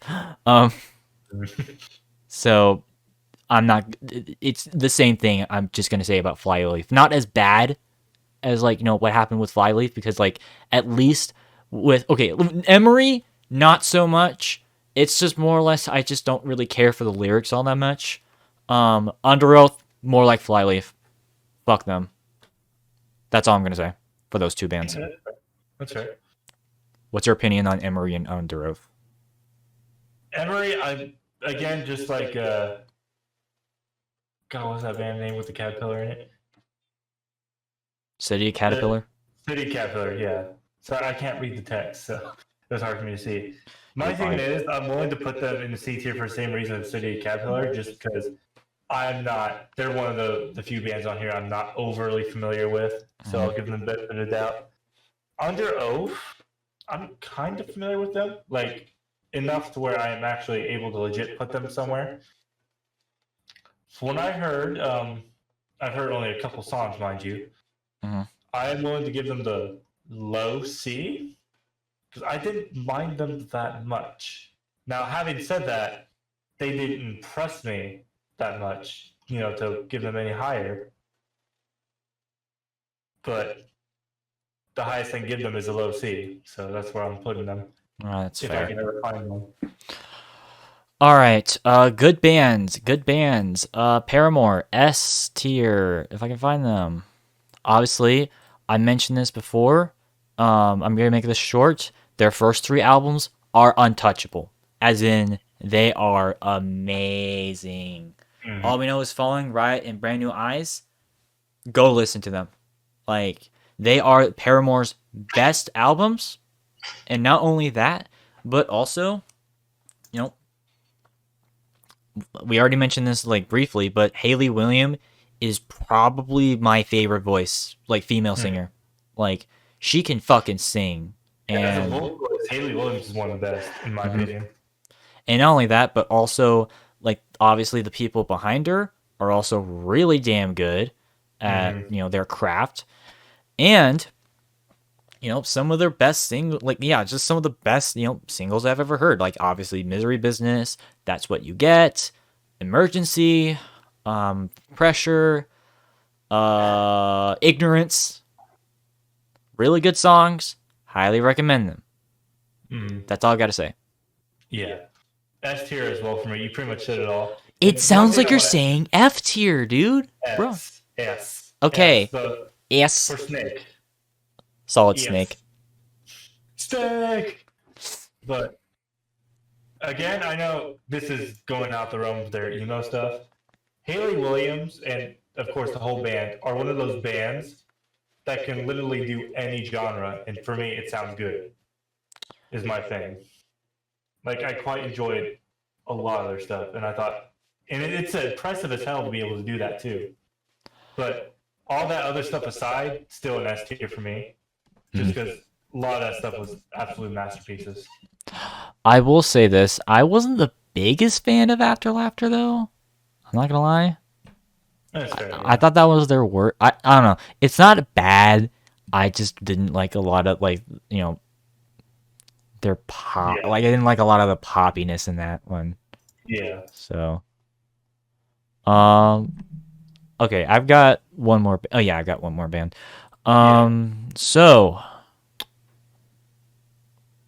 I'm kind of tempted to do another like S tier band because of like. Go ahead. Yeah, we did 3 F tier bands in a row. I'm gonna do like 2. Fall Out Boy, S tier. Now, this is like the true exception because like they really only have like 2 emo albums, but I like to imagine that Mania and like American Beard and American Psycho don't exist, therefore they count. But like generally speaking though, I've mentioned this before, they were my first band. They were my favorite band for the longest time. Like From Under the Cork Tree, Take This to Your Grave, Thinning on High, Follow to untouchable albums. I love all those albums. There's not a single bad song off of them. Like, and I can make a good case that they are probably one of the best of the 2000s. And I can make a good case that they're probably one of the best punk bands. Because to me, they've never really been truly a pop punk band, except for on their first album. But even then, like, they were way heavier than, like, Blink or Sum 41 or All Time Low and, like, all those other bands. Yeah. That being said, obviously, From Under the Cork Tree is their main emo album, and it's phenomenal. Like, Yeah. not a single bad song. Go listen to it. Also, Take This to Your Grave. Although I can't listen to Grand Theft Auto like Autumn like ever again because of something that happened like 5 years ago that I don't want to talk about. It kind of ruined the song for me. But point being, listen to them. Yeah. What a Catch Donnie is also a really good song. That's kind of emo-esque. I also put them in S tier as well, just for the same reasons. And the thing about Fall Out Boy, each band member, I would easily say, are top 10 of what they do. Like, Pete Wentz, amazing guitarist. Joe, like, Pete does guitar, right? It was Peter Joe. God, I always get the two mixed up. It's Pete guitar, Joe bass. Okay, I thought so. That's what I thought. I just want to make sure. Joe easily one of the top 10 bassists. Pete easily one of the best 10 guitarists.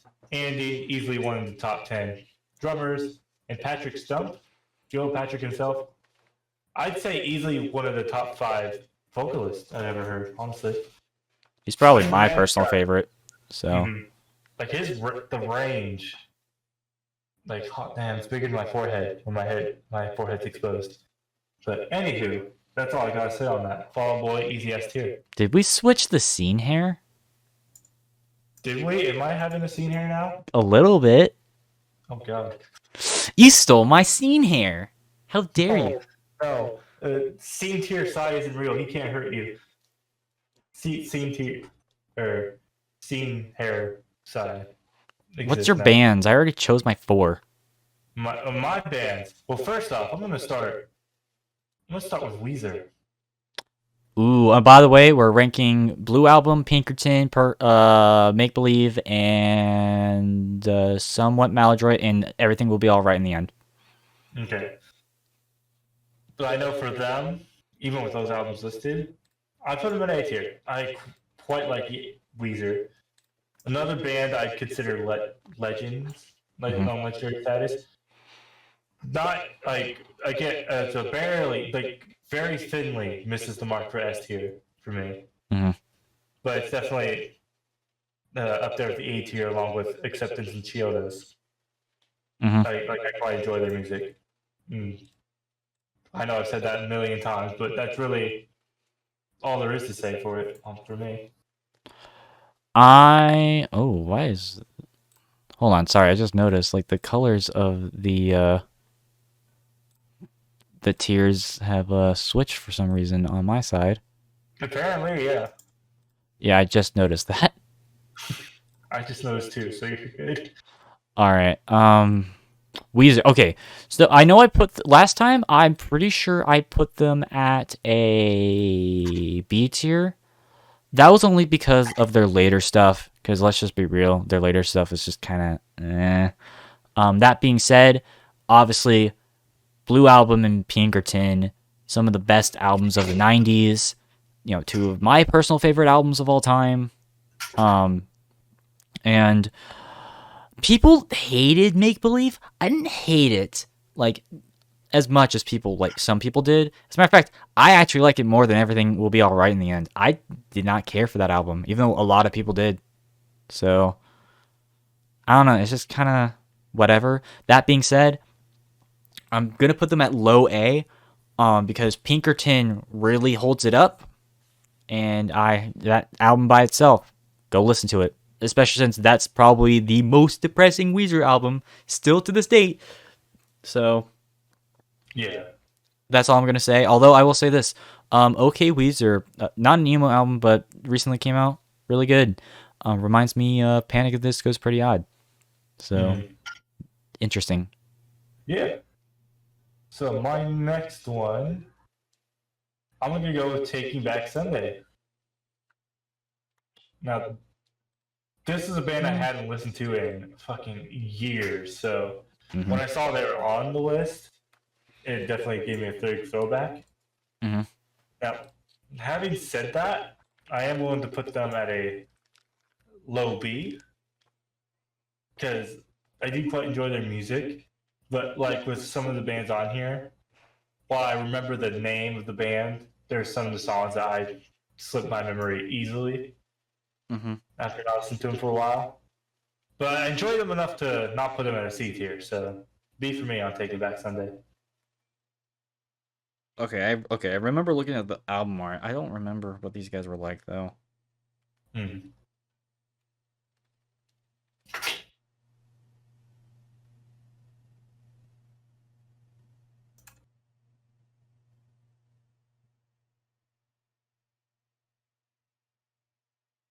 Oh god, are we almost done with the list? Holy shit. No, we're not. We're halfway done.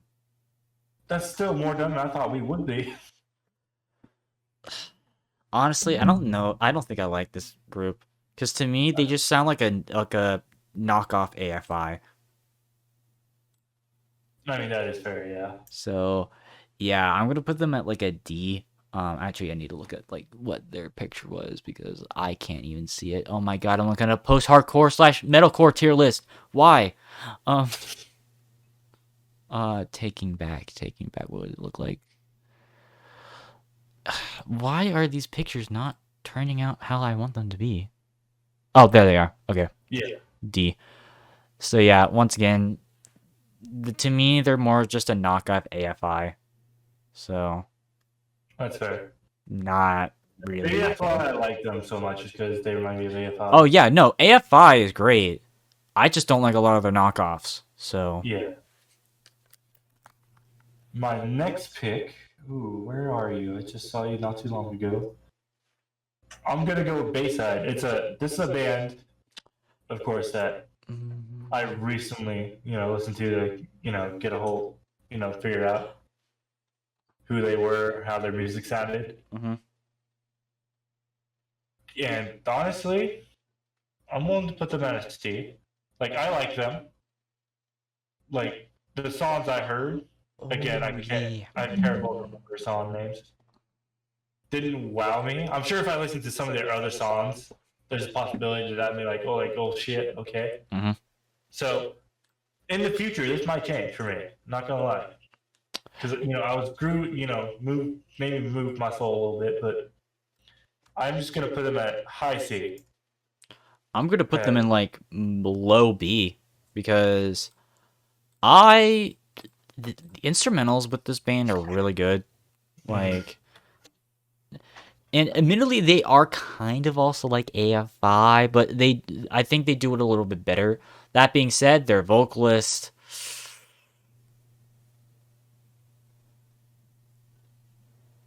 nah. Like, I thought you froze on me. no, I turned in like sorrow. Yeah. Yeah, I heard silence. I got scared for a second. dude, you turned silent like 3 times and I didn't like it, but whatever. So yeah, no, like honestly, I don't like his vocals. Although I do like the instrumentals. That's why they're at B. So that's all I gotta say. Same thing with this boy over here. Okay. All right, last band. My last band. Ooh. I shall choose America football. Mm-hmm. And for me, I wanted to put them at low A. Songs I heard from the playlist, I quite enjoyed a lot. Mhm. Which, let me see what songs they were. 'Cause Never meant forget. Never Meant Forget. Everything We Had. And wait, no, that's... Yeah, Everything We Had. No, that's The Academy Is. Fuck. There we go. Uncomfortably Numb was a good one. I like that. And of course, Honestly. Mhm. That's another one I loved. And just based on everything I heard from the playlist, easy A tier for me. I'm definitely gonna have to listen to them a little more. All right, so these guys are another Midwest emo band. So they have like a lot of those like pop punky progressive mix in there. Mm-hmm. And like with Austin said, I'm gonna put them at A, because I do think that in terms of like their progressive sort of instrumentals, I think they are pretty good. Also, lead singer, well, yes, on the softer side, I think he can like sing competently. And this is even outside of Never Meant, which is their biggest single, like by far. Because like even like some other songs, sorry, let me just pull them up again. Oh God, I do not want this music to play. Okay. Did it bleed through? No, I didn't. I didn't hear it. Okay, good. Yeah, like The Summer Ends, Stay Home. Where are we now? And by the way, they're one of those bands that kind of like has every single album basically be the name of the band. It's like Days of the New, so that might be confusing, but whatever. Point being, they make some really decent music. Yeah. Granted, it's not anything that is for everyone though, because they are a very specific taste. But if you're interested in like something that is slightly more progressive and like but like not totally out there, go listen to them. Yeah. Decent. I would definitely recommend them. Mhm. All right, and that was my last one, correct? Oh. Yeah, it was. I went Weezer, then I went Bayside, Taking Back Sunday, and then yep, that was my last one. Okay, so next up, Armor for Sleep. High A. Like these guys are another really underrated band. Like, cause they're kind of like a mix between like My Chem and Chiodos. Like surprisingly enough, because they like obviously they aren't like progressive, but like the way that they do like their riffs are very Chiodos like, and I love it. Like especially off of their second album. Like their second album is so good. Yeah, no, like The Truth About Heaven and Remember to Feel Real, highly underrated songs. Like they are so good. And yeah, the rest of What to Do When You Are Dead, and even Smile for Them, really good albums. The only reason why they're not at S though, like they're barely at S.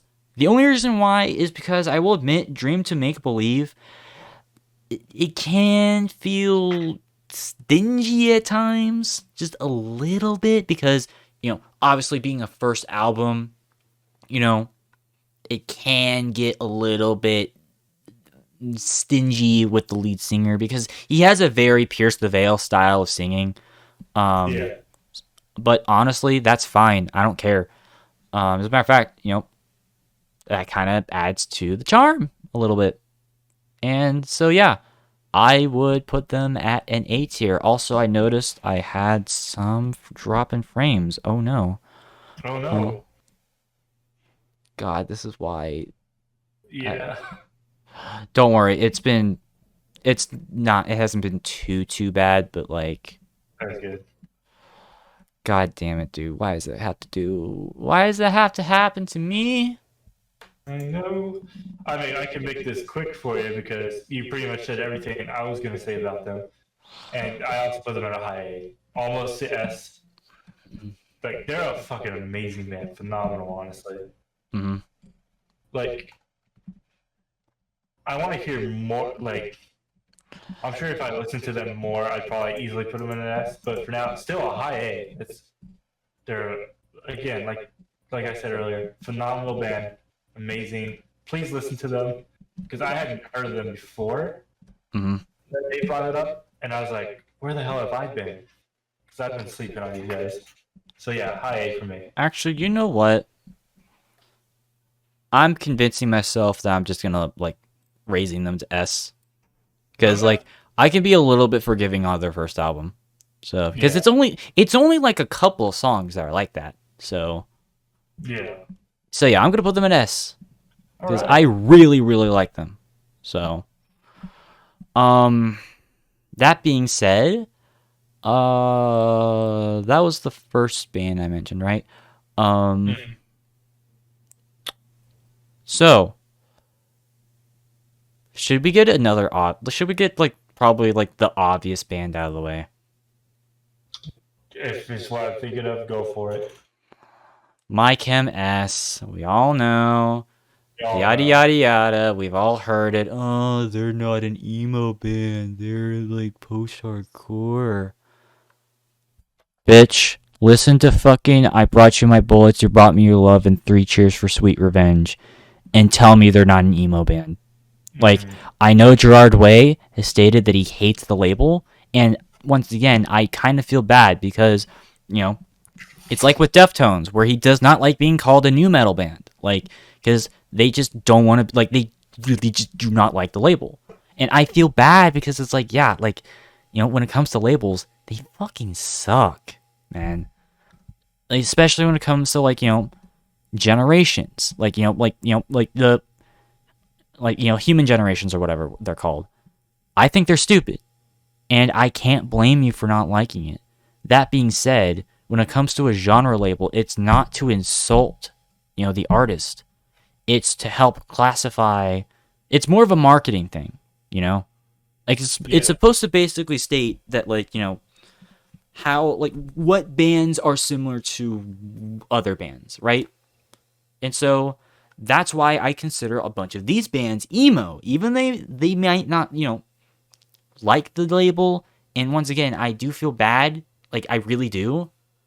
That doesn't make the fact that you're not. That doesn't mean that you're not emo, because it's like saying, oh God, I'm trying to think. It's like saying, here's a good example. It's like saying, Sly Cooper Thieves in Time is not canon within the Sly Cooper franchise, just because I say it isn't. That's fucking stupid. That's not how that works. Because it is canon in that franchise. And because of that, in the same logic, My Chem is an emo band. You may not like it, you may not want to accept it, but going back to what I said at the very beginning of the stream, genres do change. And they evolve. And they are a part of that evolution. That being said, not everything that they've done has been emo. Danger Days is not a part of this conversation. That album is also just bad. And the reason why we are admitting that is the reason why they're a S. Because their first 3 albums are really good.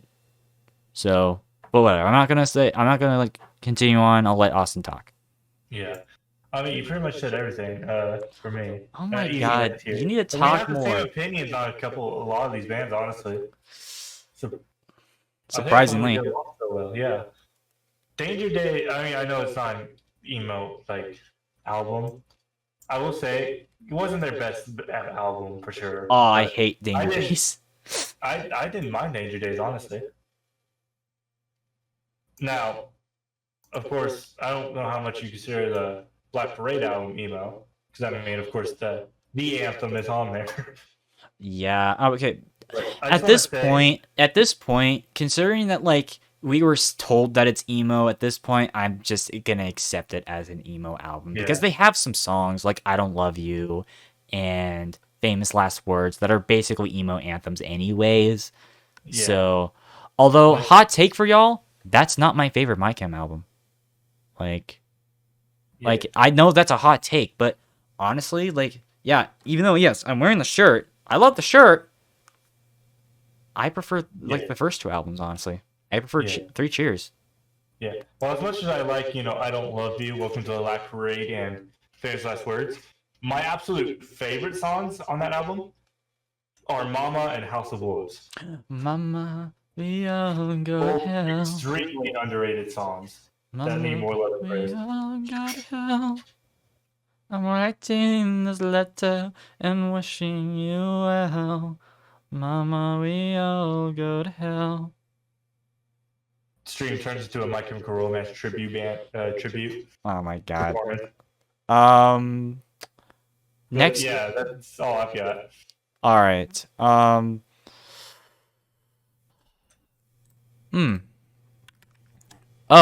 Oh, from Autumn and Ashes. F tier. I completely skipped them last time. I just have an irrational hatred against this band. I don't know why. I just don't like this band.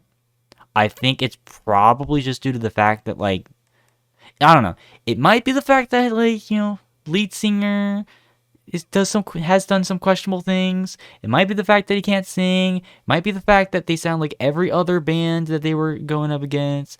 It may be the fact that like they, tried so hard to try to be a part of the scene. I don't know. You tell me. I mean, I put them in a high D. I mean, they're the highest on of the three bands. I put in D, but they just didn't really impress me. Is the thing. Mm-hmm. Like, again, it sounds like they tried too hard based on the songs I heard, Mhm. and it's just like, not really my taste. So, not terrible enough for me to put them in an F, but not good enough for me to put them in a C. So, they sit comfortably on that D. Wait, hold on. I didn't realize how that sounded out of context. D tier. They sit comfortably on that D tier. What have you been watching? You don't worry about it. Do you like sitting on that D? I'm single as fuck. I don't even have a D to sit on. You don't have a D? No, that's not what I. Fuck you. Can we move on, please? Secondhand Serenade. Oh yeah. After that, friends. Okay, so, very similarly to Dashboard Confessional, kind of more of an acoustic band. Once again, it's not a bad thing because I think Dashboard Confessional did fine, and honestly, that's kind of how the same way that I feel about Secondhand Serenade. A little bit less than Dashboard though, because I feel like sometimes they can be pretentious, but like it's whatever. It's kind of like a mix between how I feel about From First to Last and like Dashboard Confessional, where I'm fine with them being an acoustic band, but there are just some parts that I just really, really do not like. So like they're just barely at like B for me. Okay.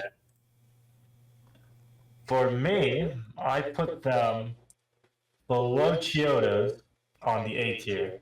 This is a band I grew up with. Like almost every day in my household, I'd hear Secondhand Serenade. Surprised the fuck out of me to see what they look like. I'm not gonna lie.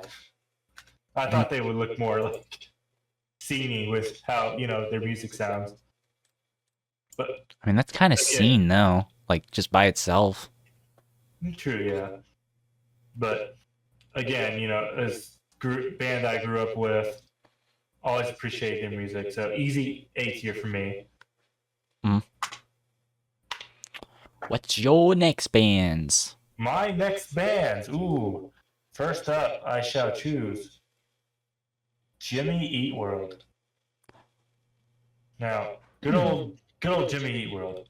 For me, again, one of those bands. Like, I'm gonna put them on the A tier, a little below secondhand. But they're another band I would consider, of that legendary status. Much like, Evanescence, Paramore, Fall Out Boy, My Cap. Reason I don't put them on that higher tier, on the S tier, like, I don't, there's just a bunch of songs that make me barely miss that mark. Not, I don't hate any of their songs, from what I've heard, but just not enough for me to put them on that higher tier. But still pretty high on the list, though. Hot take. The way that I feel about Jimmy Eat World is kind of the same way how I feel about Blink-182, where it's like I only really like their album The Middle, or like that album that like that song's The on. middle one, yeah. Like, and by the way, we're only ranking them off of like pretty much their 2004 record back. So like their stuff from like after that is more, I guess, pop rocky. So like they don't, yeah, none of that really counts. And honestly, like I said, outside of that album, singles band for me personally. I don't hate Jimmy Eat World. I think they're fine. But I just feel like generally speaking, I don't really like a lot of their older stuff. And honestly, I'm not a big fan of their newer stuff. So once again, I don't hate them. They're just not for me. Like, especially since like their early stuff like tried to be like the Midwest emo pop mix. Eventually they just went on full on emo pop with The Middle, which I think they did fine on. But I would just choose other bands over Jimmy Eat World. That's just my thing. I mean, it's fair too. Because I mean, while they aren't for me a legendary band, they're also it's like certain foods. It's an acquired taste. Mm-hmm. Is how I describe it. Now my next band here. Okay, yeah, you're good. Sorry, it was no, the stream was starting to like cut off, not cut off, but like it was starting to like lose frames again. Lag. Yeah. I'm gonna go with Thrice. Why not? Because this is a band I also discovered recently. Thanks to you. Oh, thanks. You're welcome. I'm willing to put them in the B tier. I like what I heard so far. I mean, there's still more I'm gonna listen to after this, because I want to get a little more familiar as well. Because it impressed me enough that I'm like, okay, yeah. At the same time, it wasn't enough for me to put it in the A tier. But I still definitely put them in the B tier for sure. Despite showing you who Thrice is, I barely remember Thrice. Oh. I mean, it wouldn't be a tier list stream without this sort of thing going on. Let's be honest. It's like part of the package deal. It's only happened once before, and that was with the metalcore / post-hardcore tier list. Unless you're talking about me, I usually don't know what the hell we're talking about. Until I do. You're now the expert of this, so apparently. Yeah, Izzy was the expert last time. You're the expert on this one. I'm definitely gonna be the expert next time, so you just wait. Good, snatch that crown from me and Izzy's head. Oh, that's right. I didn't like this. D. Honestly, once again, I'm not the biggest fan of classic style of punk. And that's kind of the style that they try to go with when it comes to their emo. And not a fan. Sorry. Yeah, that's fair. And I only listen to a few songs, so who's to say that it won't go down after listen to a little more? That's fair. But who's to say it won't go up either for me too? You never know. Yeah, I don't know. It's just, once again, I just don't. I guess my thing is that, like, I guess I like having my like songs kind of like on a slower pace. That's why I never really cared for like either like classic style punk or like thrash metal all that much. It's just not my thing, dude. It goes too fast. I like mine Yeah. slow. Okay, well, not too slow, but like slow enough that's cool.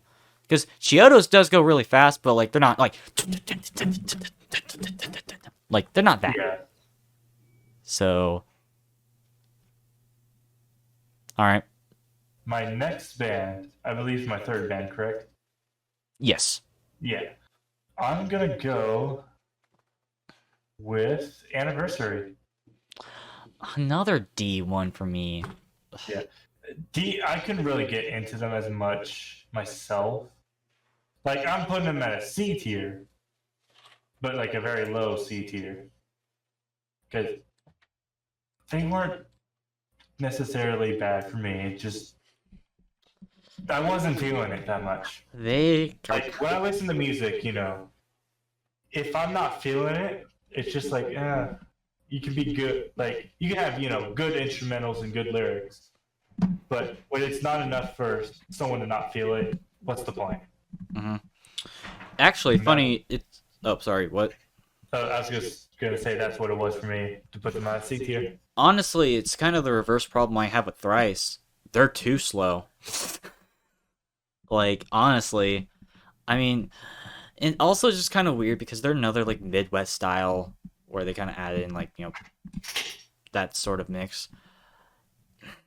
Not my style, dude. Like, and and it also just really annoys me that people call this, oh, this is true emo. It's like,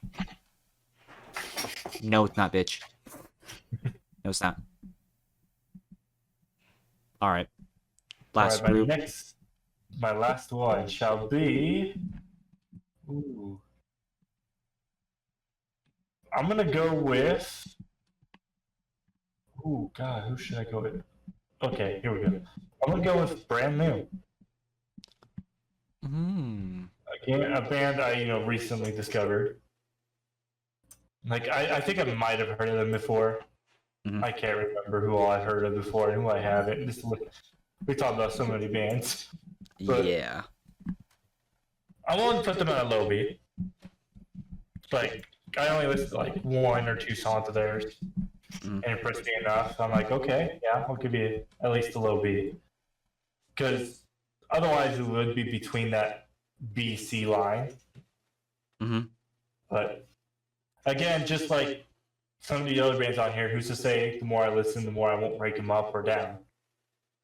But low B for me for right now. All right, yeah, I'm gonna actually put them on mid B. Actually, this might be a little bit of a warning for you because I know you don't really like this band all that much, but I know a lot of people consider this band to be like the Radiohead of emo music, and that's mostly just because like a lot of the early stuff is like emo as hell, like fuck or whatever. Yeah. And I'm mostly talking about their first 3 albums. Then after that, they've kind of become more like prog.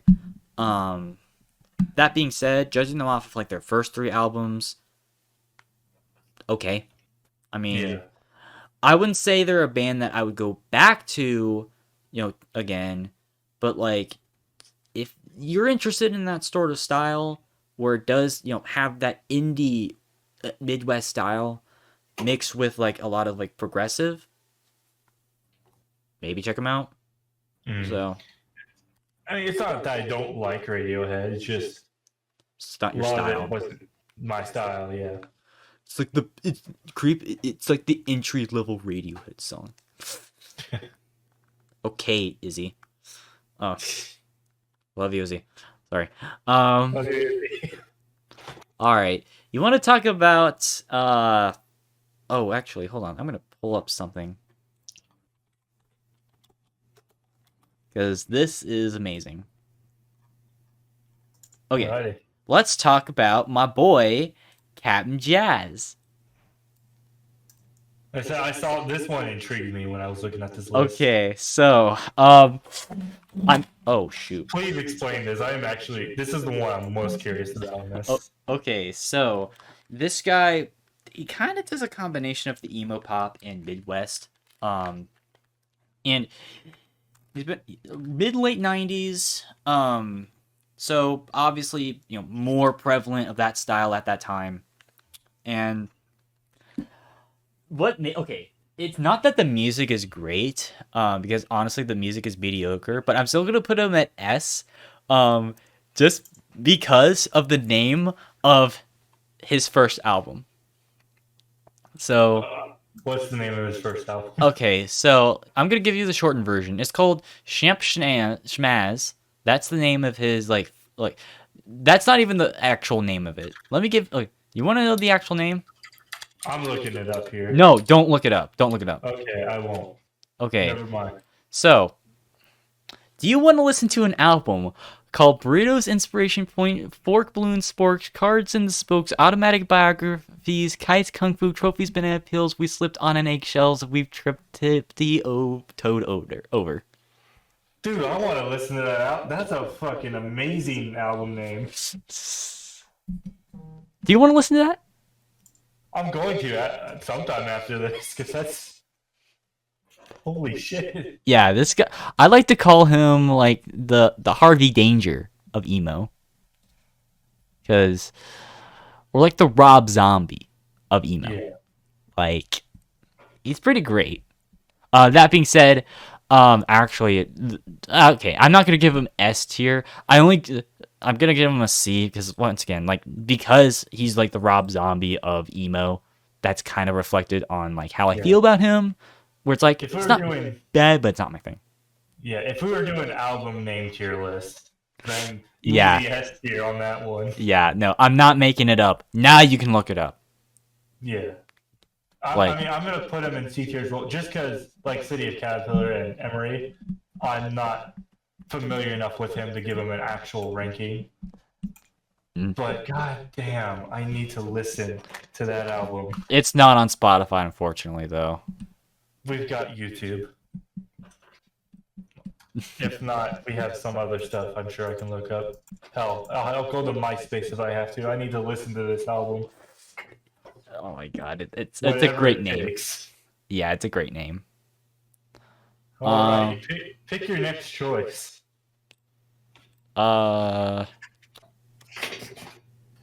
Appleseed Cast. Ooh, okay. So another Midwest style. However, this is one that I actually like. I'm gonna give them a mid to high B.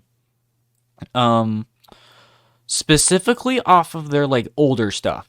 Like, by the way, because they kind of become more they're another band that kind of they're another band that kind of went prog after a while. But specifically their first album, I think it's really good. And there's a couple of other songs off of their like later works that I think are pretty good for the most part. I just need to look them up. Oh my god, they're literally resetting their account right now. Oh my god. What? Wait, what's going on? They're resetting their account. Like, as in, like, they're refurbishing their music. Oh shit. Yeah, that happened to me when it comes to listening to Psy13. What the fuck? That's so annoying. But whatever. Their first couple of albums are cool. God, now I gotta look it up. God damn it, Spotify. Why you gotta do that? Why do you gotta do that while we're talking about the band? That's stupid. Yeah. While you're doing that, I will say I did put them at B tier as well because they are a band that you put on the playlist as well. Mm-hmm. And I liked it. I really enjoyed their music. I was like, oh hell yeah, I can get behind this. Easy B tier. I mean, not A tier just yet, but on the verge of getting up there for me. So B tier for me right now. Okay. The End of the Ring Wars and Mare Vitalis. I liked those albums, and then I liked certain songs off of the Low Level Owl Volumes 1 and 2. So, yeah, those were the albums that I liked. Like I said, everything from like Peregrine afterwards kind of becomes more prog, but okay. Okay. Oh, Is it my turn or is it yours? it's still my turn. I still got two. Okay. I Am Ghost. F tier. Basically, proto Black Veil Brides tried to basically be the next My Chem, and they were terrible. And they paid the price by not having anyone remember who the fuck they are. Yeah. Because I was like, who the hell was this band?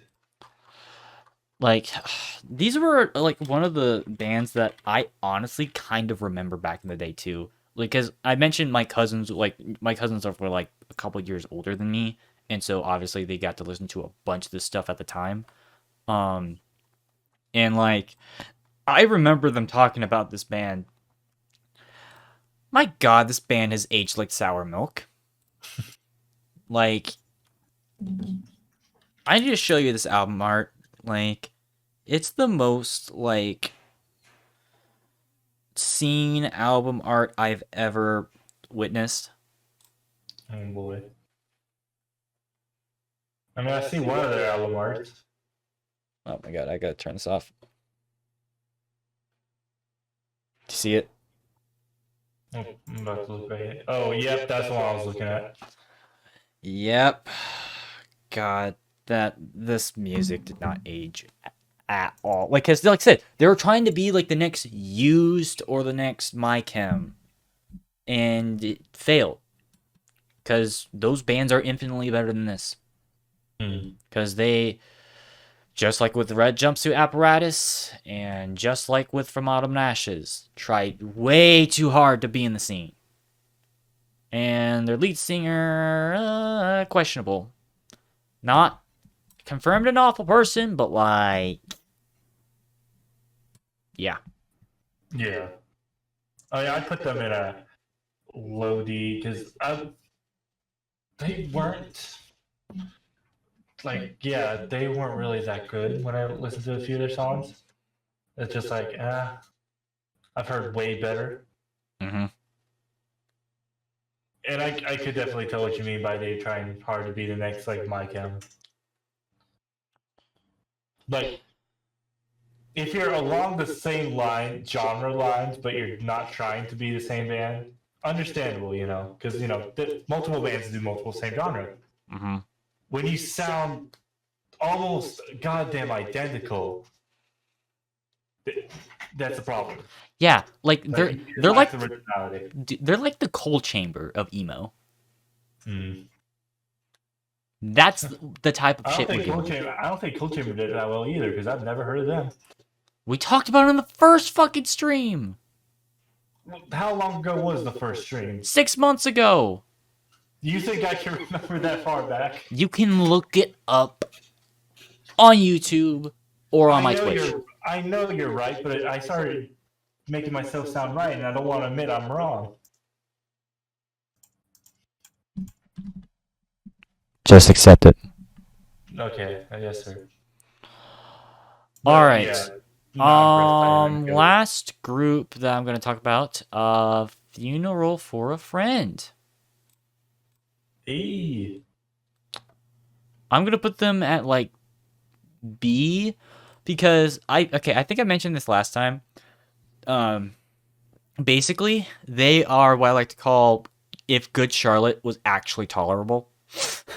Like, because they kind of sound similar, but the difference is that like their lyrical content is way better and not as cringy.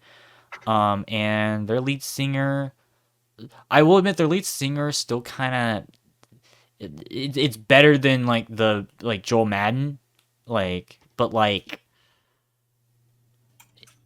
and that's why they're at B. It's because like their lead singer is still kind of iffy in terms of like vocal style, but generally speaking, they're they're okay. Yeah. So,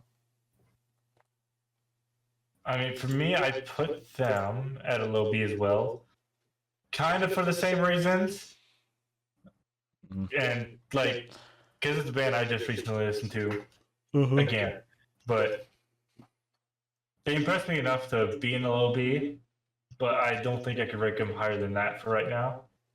Mhm. That's really all I have to say on that one. Now, Fair. my next one, or my first one, I guess, on this one, I'm going to pick modern baseball. And for me, honestly, I am going to give them a low C. Mhm. They weren't bad at all. Like, I didn't think they were necessarily terrible. But I don't know. I just couldn't get behind them as much. I tried to like them. But I really couldn't. It's really all I have to say on them, because really there's not much I have to say on modern baseball. Okay, that's fair enough. So actually, funny enough, yes, this I think was trying to be a spiritual successor to American football, but it's just not as good because like it just has worse production, worse vocal styles, and worse. It's basically it's quite literally if American football was just below average. That's kind of how you Yeah. describe it. Once again, that doesn't make it bad. It's just not really like it's not like standoutish. Yeah. So I'm gonna actually agree with you, and I'm gonna put them at. I'm actually gonna put them at mid C because I'm gonna give them the benefit of the doubt. But American football is just better. So 100 times better.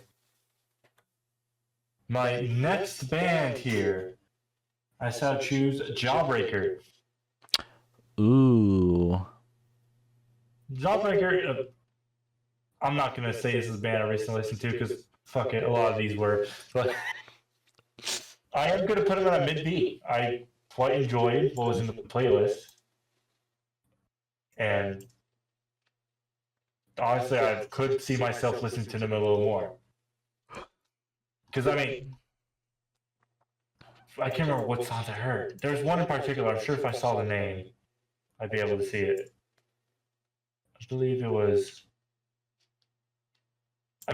Driven was the one I heard that I liked, actually. But yeah, again, B, great band, good band. I need to get a little more familiar with them, of course. I mean, I'm familiar enough to rank them. mhm. But I could definitely see myself going back to listening to them after this. Honestly, I'm probably gonna put them in a C because once again, like it's mostly this man's vocals, like especially on their first two records. It's kind of insufferable for me.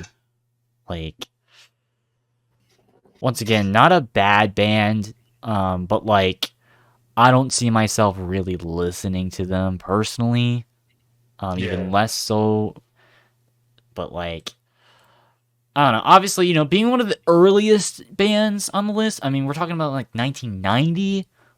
Which funny enough, at first I was gonna use these guys as like the example of like the first emo band.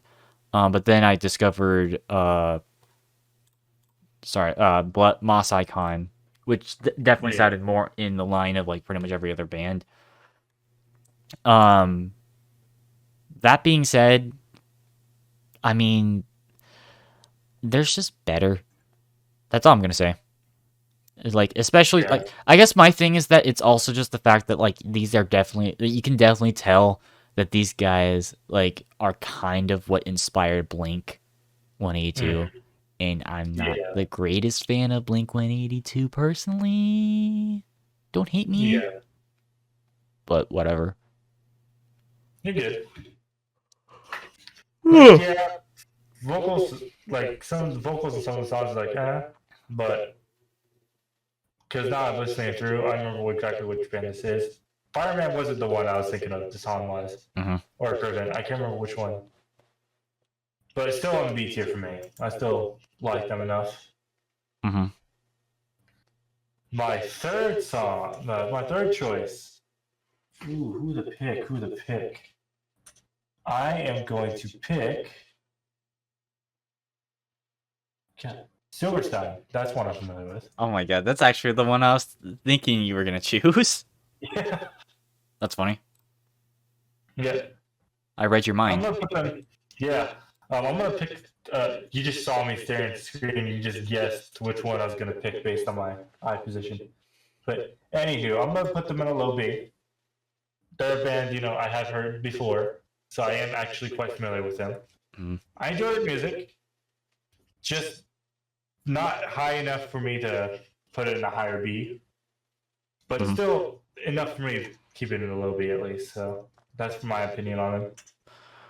I was gonna choose them alongside Sausen. Because they're both A tier. Although for Silverstein, A tier, I actually mentioned this because I mentioned them in the post-hardcore thing. I'm really kicking myself that I never listened to these guys. Because, man... Oh, by the way, these guys are Canadian. These guys are probably, like, some of the best Canadian... Like, yeah, these guys are probably, like... Wait, are they... Wait. Are they Canadian? Who's Sausen? No, like Silverstein. Or Silverstein. Hold on. Sorry, I need to... Because I'm pretty sure... Yep, they are. Yeah. Okay. They're from Burlington, Ontario.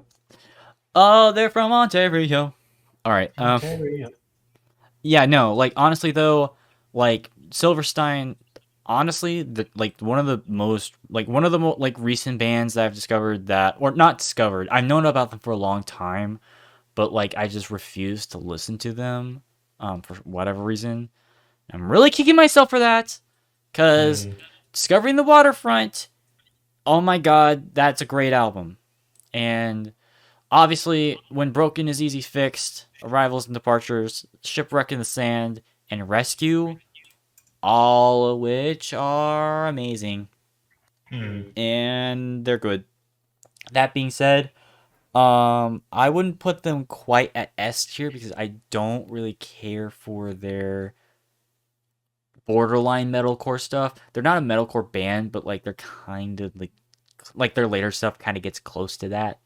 Yeah. And I'm not the biggest fan of that part, but obviously their earlier stuff from the 2000s I think are really good. Yeah. So they're kind of the same way I feel about with Armor for Sleep, except like, obviously heavier and also really, really good. So yeah. Yeah. And then my last pick here, because I had picked 3. Sausen. I'll pick Sausen. I was going to leave that for you, but I'm going to pick Sausen. Because I was going to do that. Again, also on the lower B tier for me. Because I have heard Sausen before as well. Mhm. Like, I'd probably put them a little above here. So mid B, actually. Like, I enjoyed what I listened to. Because, I mean, another band I had recently discovered, kind of. I have heard at least one of their songs before. Mhm. I wouldn't be able to tell you which one it was. That's fair. But I do know at least I have heard Sausen before this year. Yeah, Again, I enjoyed it, so I was willing to put it at a B tier. Yeah, they're another band that I would totally put up in like, mid to high A. Because man, okay, here's how I would describe Sausen. They're basically if Sleeping with Sirens was actually good and was around like 5 years prior. That's basically what Sausen is.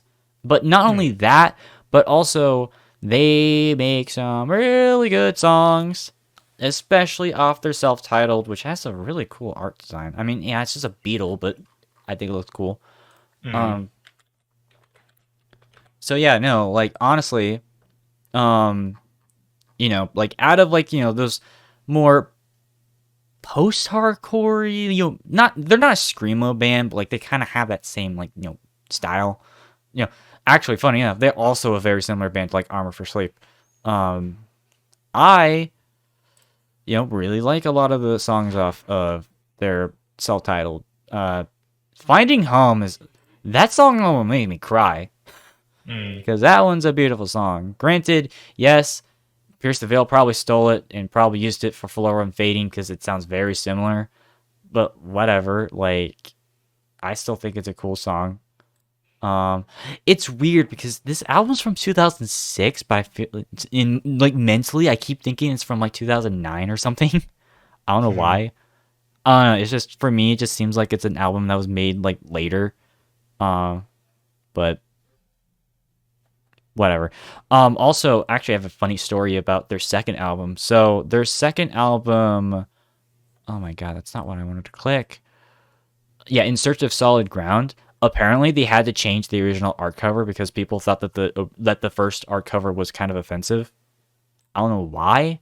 Because I'm gonna look at the picture. Yeah. It was the original art cover was supposed to be like this person that was like somewhat like they're kind of a part of a tree, but not in the ways of like Creed's album because that was just dumb. But like their actual body's like an actual branch. I think it looks cool, but I guess like some people were just kind of like upset by it because they thought it was like I don't know. People hated it. I think it looks fine, but they ended up replacing it by like having like a broken clock. But whatever. That album's also really good. The reason why they're not at S tier is because their 2016 record or album, Along the Shadow, not bad by any means. It's the same way how I feel about Glassjaw's most recent album from 2017. Not bad, but not something that I would go back to. So that's why they're at like mid to high A, along with Silverstein. Okay. So now it is your turn. Also, I'm just looking at this comment on Modern Baseballs. You're gonna miss it. Awful album. Great band to eat potatoes to. okay. I guess that's a great comment, I guess. All right. Hold on. Oh yeah. Indian Summer. F tier. I'm sorry.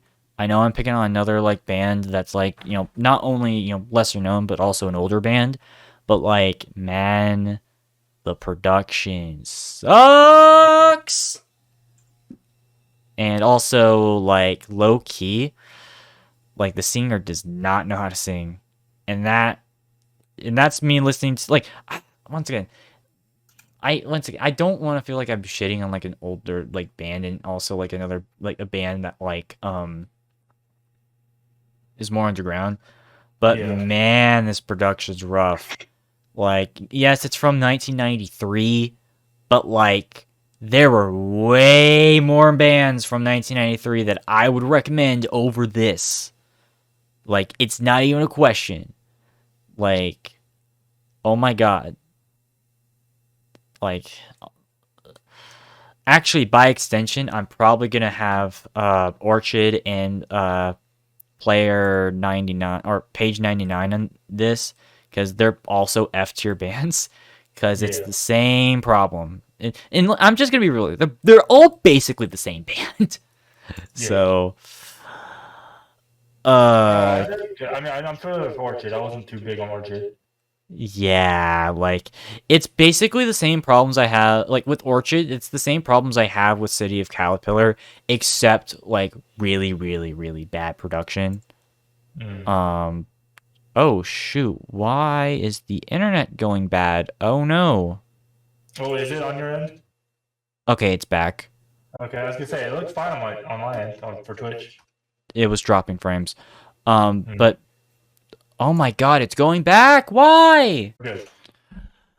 Sorry about that. Sorry about that. We had should we continue as normal, or should we try to make sure we beat this? No, it's going to be fine because I'm connected to two separate internets. So if one fails, the other one will support the stream. Okay. So, what were we talking about? We just got done talking about Orchid. Oh yeah, no, Orchid. Same problems with City Caterpillar. No, don't listen to them. Page 99, they're basically Indian Summer. They're the same band. So, no thank you. What's your opinion? Indian Summer and Page 99, I'm not extremely familiar with, so I did put them in that C tier. in between. Orchid, I couldn't get behind. Orchid, I could not absolutely get behind at all. Yeah, again, they are very underground. So, Mhm. and once again, dude, like, I hate to be that one person who, like, praises, like more known bands and then kind of shits on lesser known bands. But it's like at the same time, you kind of have to have a little bit of talent.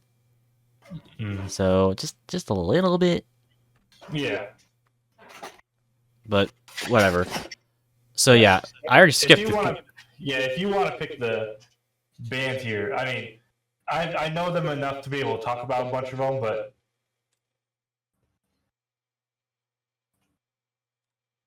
you'd probably be a little more familiar with the choices here. Mhm. All right. Sorry, I'm just trying to think. Okay. Well, I hate to be the one who did complete, F tiers for all the bands. So Amberlin, F tier. They're a Christian band. You know my opinion. So I put them.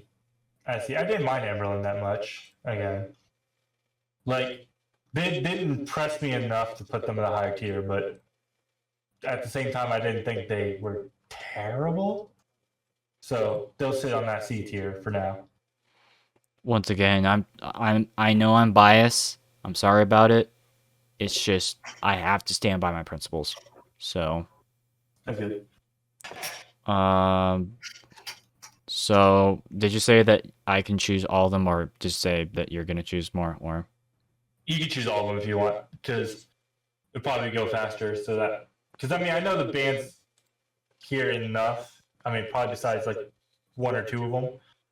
well, do you That not I know put it about on the bottom. Do you not know about Matchbook Romance? Oh fuck yeah! I forgot they're on here. So I'm willing to choose. I'm willing to choose. That So, made you go back to choosing. yeah, I forgot Matchbook Romance is on here. All right, so Matchbook Romance, I am going to put them at an S tier, or not probably more of a high A. I did move Chiodos up to S, by the way, Oh, nice. but I quite enjoy Matchbook Romance. Of course, the one everyone knows, the one song. If you play Guitar Da Hero da da 3, da da Monsters, da da da da da which da. I want to say one of the best damn guitar riffs I've ever heard in a song. Absolutely thought the guitarist went fucking off on that song. A bunch of other music's good too. Like very, like I possibly people would probably consider them one hit band. I don't know, but definitely worth the listen if you are interested. What if I told you that I felt like they're kind of a one-hit wonder? Again, that's fair. That's why I said. Yeah, I know. Like honestly, they're kind of a D for me because they're one-hit wonder band. Also, not very too many things that like I felt like were good. That's just my opinion though. But I mean, that is fair. I don't know. They're not awful. I just think they're kind of bland, personally, outside of Monster. So, which that's not even an emo song, by the way. That one's more Yeah, I hard know it's rock. not. Yeah, it's more hard rock, but I just want to give appreciation for the guitarist. yeah, Goddamn, you went that's off. understandable. Moose Blood, another band involved with controversy. Ooh, I think I remember this band. Yeah. Long story short, one of the members once again had some sexual assault things going on. That eventually led a bunch of people basically like banning them from shows and kind of having the band on hiatus, if not fully, broken up. That sucks. That being said, I'm gonna give the band a B because I think their songs are fine enough. You know, like I do like a lot of their songs off their first two albums. Like they're pretty good. Like they're good enough. Um, Let me look them up again though. Yeah. Uh, yes, like obviously, yeah. Blush, the album I like. Honey, I think is pretty good. Knuckles. Yeah, a bunch of other the songs off that album I think are generally pretty good. So they're just a fine, typical emo pop punk, emo pop band. Not too offensive. Yeah, I mean, I put them in a high C personally, kind of for the same reasons. But they didn't necessarily impress me enough to put them on a B tier at all. Mm-hmm. Almost, but not quite. All right. I See Stars.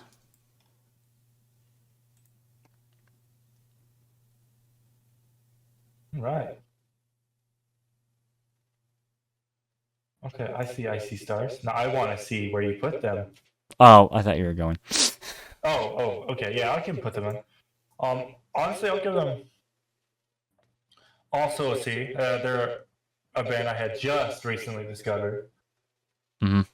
Like, I didn't think they were bad at all. Definitely. Like, I definitely have to listen to them a little more to see if I would break them up at a B. But from what I heard so far, I'm willing to give them that mid-high C. I'm gonna put them at like high C, like mid to high C. I think they get a lot of crap. I feel like, although I'm trying to remember, were they involved with something? Hold on, I could be wrong because I'm trying to remember if it was this band or someone else, that got involved with something. You can keep talking, by the way, about something. Or... Yeah. Oh, you're good. Should I put another band on my tier list? Oh, no. People just don't like this band, which I can see why. That being said, their first album's okay, I guess. I don't hate them, personally. I think it just... there's just a lot of people who just don't like the lead singer. Which... Yeah. Reasonable, but whatever. They're okay. Yeah. So... Now, all right.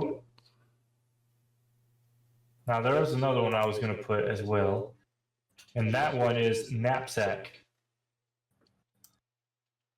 Now, I've heard them before, and of course, re-listen just to get, do my homework.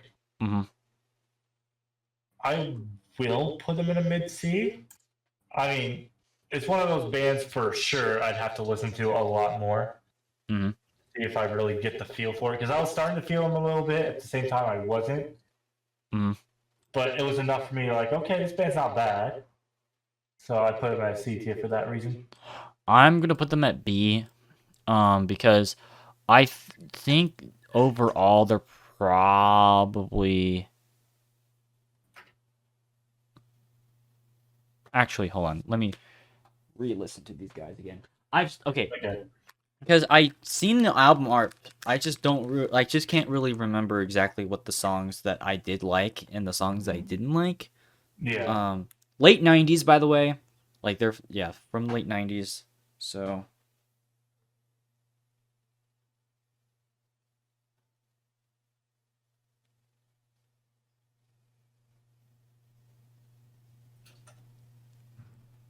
Oh yeah, that's right. I thought of them as basically if Green Day was like an emo band. Oh really? Okay, now I remember. I could definitely hear it. So yeah, no, that's they're fine. Obviously not as good as Green Day. Yeah. Because Green Day's my favorite band. I can't fight that. That being said, they exist. Yeah. They exist. Like, and they're fine. Or at least to me, they're fine. Yeah. So, good job. Good job. Yeah, okay, yeah, we're dropping frames again, so I think we should probably get this a little bit faster. So, Yeah, let's go. All right. Sunny Day Real Estate. Alrighty, I found them. Okay, so I am well aware that their first album, I can't think of the name, is considered to be like the best emo album of all time. And also, funny enough, one of the best grunge albums of all time, because they are also kind of a grunge band. Funny enough, like, and I'm not talking about post grunge. I mean like actual grunge. Yeah. So that's interesting. That being said, low B, like Diary is a fine album. That's the album I'm talking about, by the way. Yeah. But like, I guess it's mostly just their later stuff I'm not the biggest fan of, especially The Rising Tide. Just not great. That being said, Diary and How It Feels to Be Something On definitely hold them up, generally speaking. And they're just okay in my books. Not amazing, not bad. Okay. Yeah. So, I mean, that's why I put them in a high C, honestly. Mhm. Like they weren't bad at all by any means. I didn't think they were super amazing. I mean, Diary wasn't that bad of an album based on what I listened to.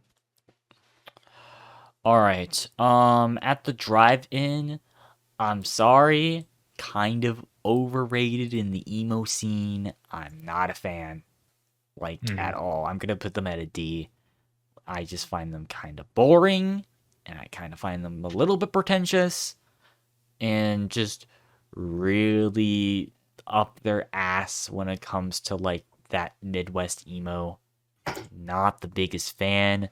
Ironically enough, I actually like their last album, and but it's funny because their lead singer doesn't like that album. I think it's their best. Surprisingly enough. Yeah. So whatever. Yeah, I mean, low C for me. I mean, they weren't bad. I don't think they're a bad band. Definitely overrated. I can definitely see your point on that one.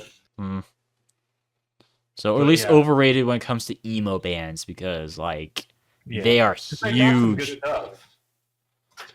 Like a few of the things are good, but they're fairly overrated. So, all right. Say Anything. This is a difficult band to talk about because like their lead singer is not the best person. Because Yeah. it's kind of like Third Eye Blind's lead singer, where like he's kind of a dick sometimes. That being said, obviously, everyone loves Is a Real Boy. Everyone also says that that's one of the best emo albums of all time. I think it's okay, personally. Actually, they're kind of the same way that I feel about Sunny D Real Estate. I'm gonna put them at like a low B. Just they're kind of experimental, but not in how I like experimental. So, especially like I said, off of Is a Real Boy, which is kind of like it's weird because it's like a Midwest mix with like screamo style, which I think is kind of weird, and I don't know if I like it all that much. That being said, I've heard much worse, so I'm gonna put them at like a low, like probably the lowest B on this list. Okay. I mean, kind of the same here. I'm willing to put them in that low B, just for pretty much the same reasons. I mean, I definitely can see the appeal for sure, and they do have some absolute fucking bangers on their albums. But personally, I don't think they're the greatest band alive, of course, but definitely pretty good. I'll give them that. The Get Up Kids, D tier, they're basically the same band as they're basically just Say Anything and At the Drive-In. Like they're basically just like both those bands combined, and I'm not the biggest fan. And I think they're overrated as well. Sorry. You Get Up Kids, I'm willing to put them in the C. I mean, again, one of those not bad but not great either sort of things. I've definitely heard better, but I've heard worse as well. So I'm willing to give them that. Heck, I'll even give them a mid C, mid low C. All right. Oh god. Here we go with a joke band. Fearless Vampire Killers. Oh, good old fearless vampire killers. Okay, I can get with a joke. So because of that, I'm gonna put them at like a high B because it's meant to be a joke, and it's kind of funny. So Yeah. Honestly, I didn't mind their music that much either, so I'm gonna put them in a high B. honestly, I kind of see them as like if they're basically if Black Veil Brides was just a little bit better. That's basically how I see them. Yeah. So Because for being a joke band, they're not that bad by any means. mm, So props to them. all right.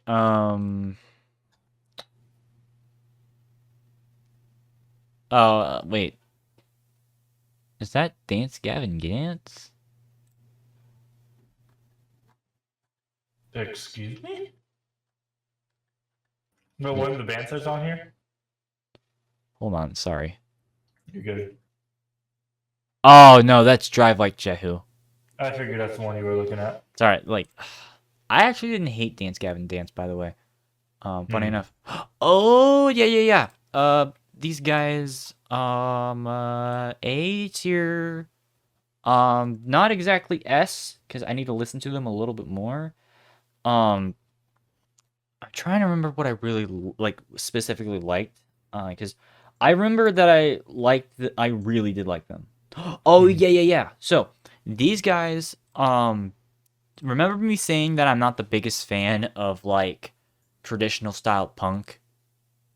These are kind of the exception because they kind of take a more,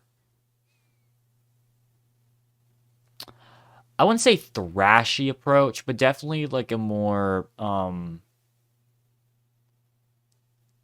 don't know, sort of like approach to where it's like it's relying more on like a distorted guitar.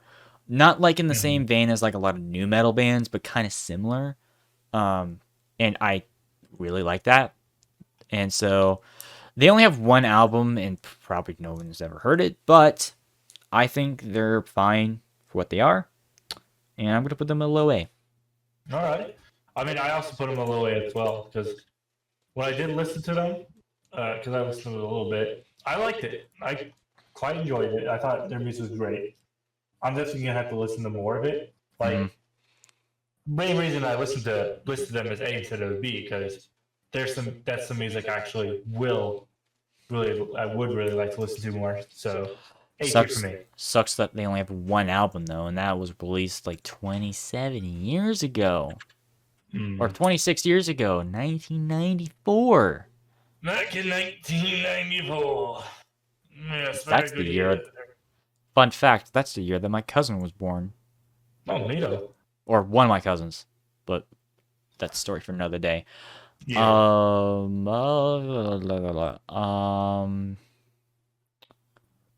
The Promise Ring.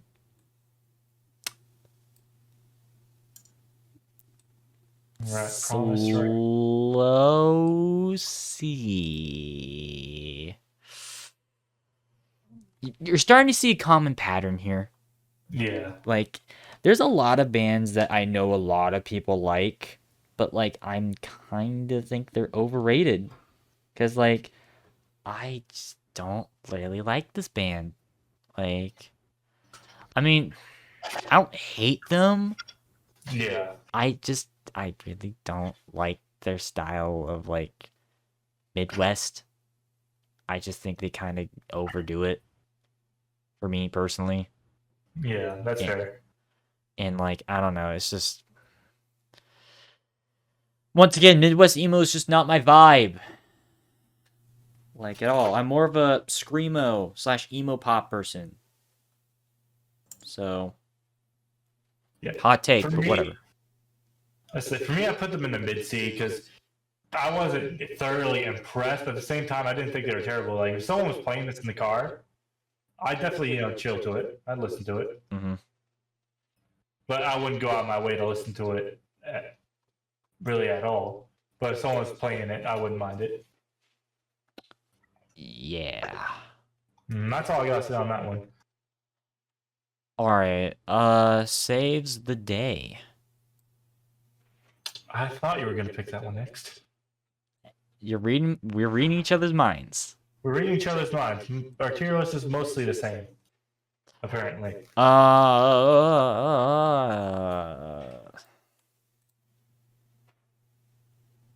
You should go first. Me? Okay. Yes. Let's see. I listened to like one or two of their songs before we did stream. I put them at a B, low B. Like, impressed me enough to put it there. It was either going to be a high C or a low B, again, along that line, which a lot of these bands are. Honestly, I could see myself getting into them a little bit more. Like, I wouldn't say, going out of my way to listen to them a lot just yet, but they definitely do have my attention. That's really all I got to say on that one. High D, low C. I mean,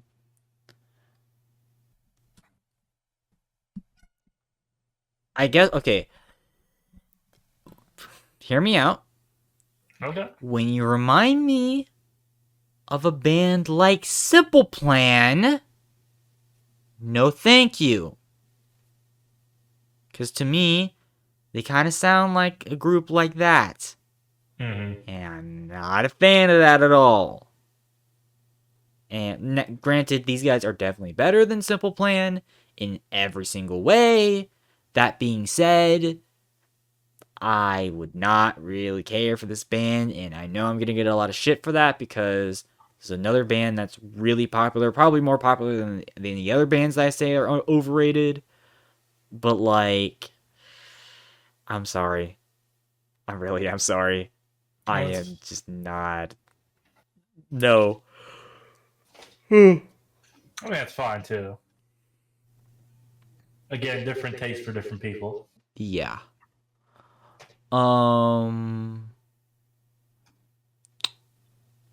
Amber Pacific.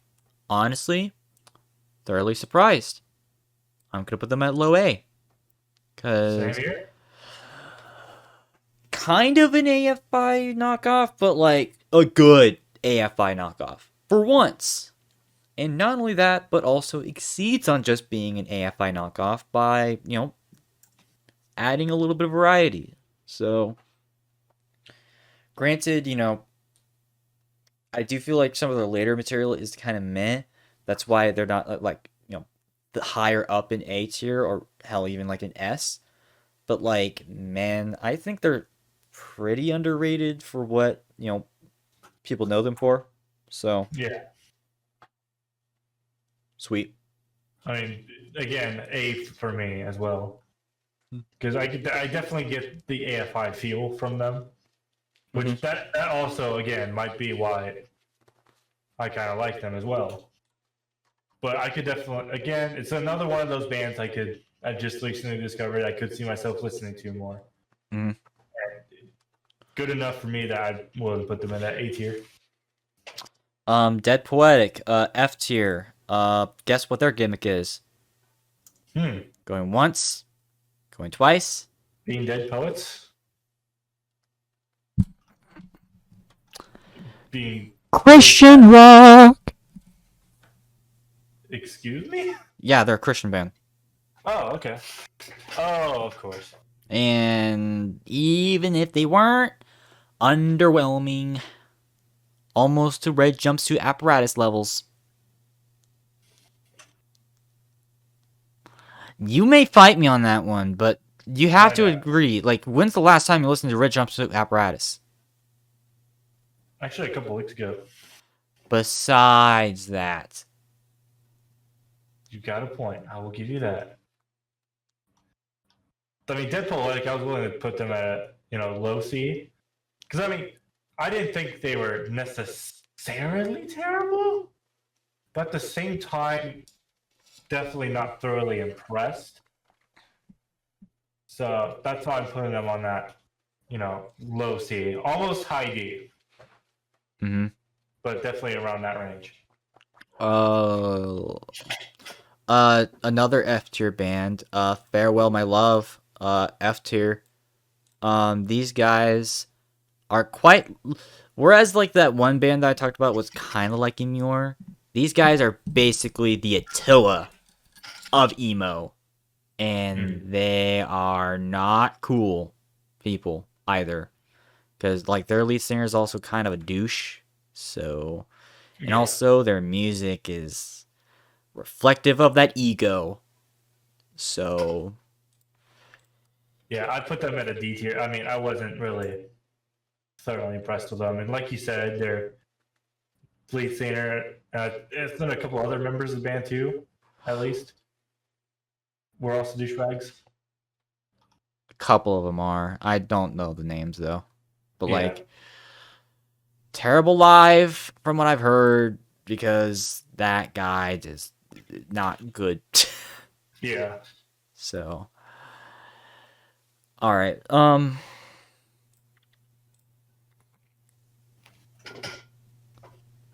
Okay. Basement. Another D tier band. I just couldn't get into it. It's just not my thing. Because it's another. Because this is a band that, similar to Avian Row, started like right after like the emo boom. Except they were trying to like go back to the '90s style of emo, and like try to make that popular.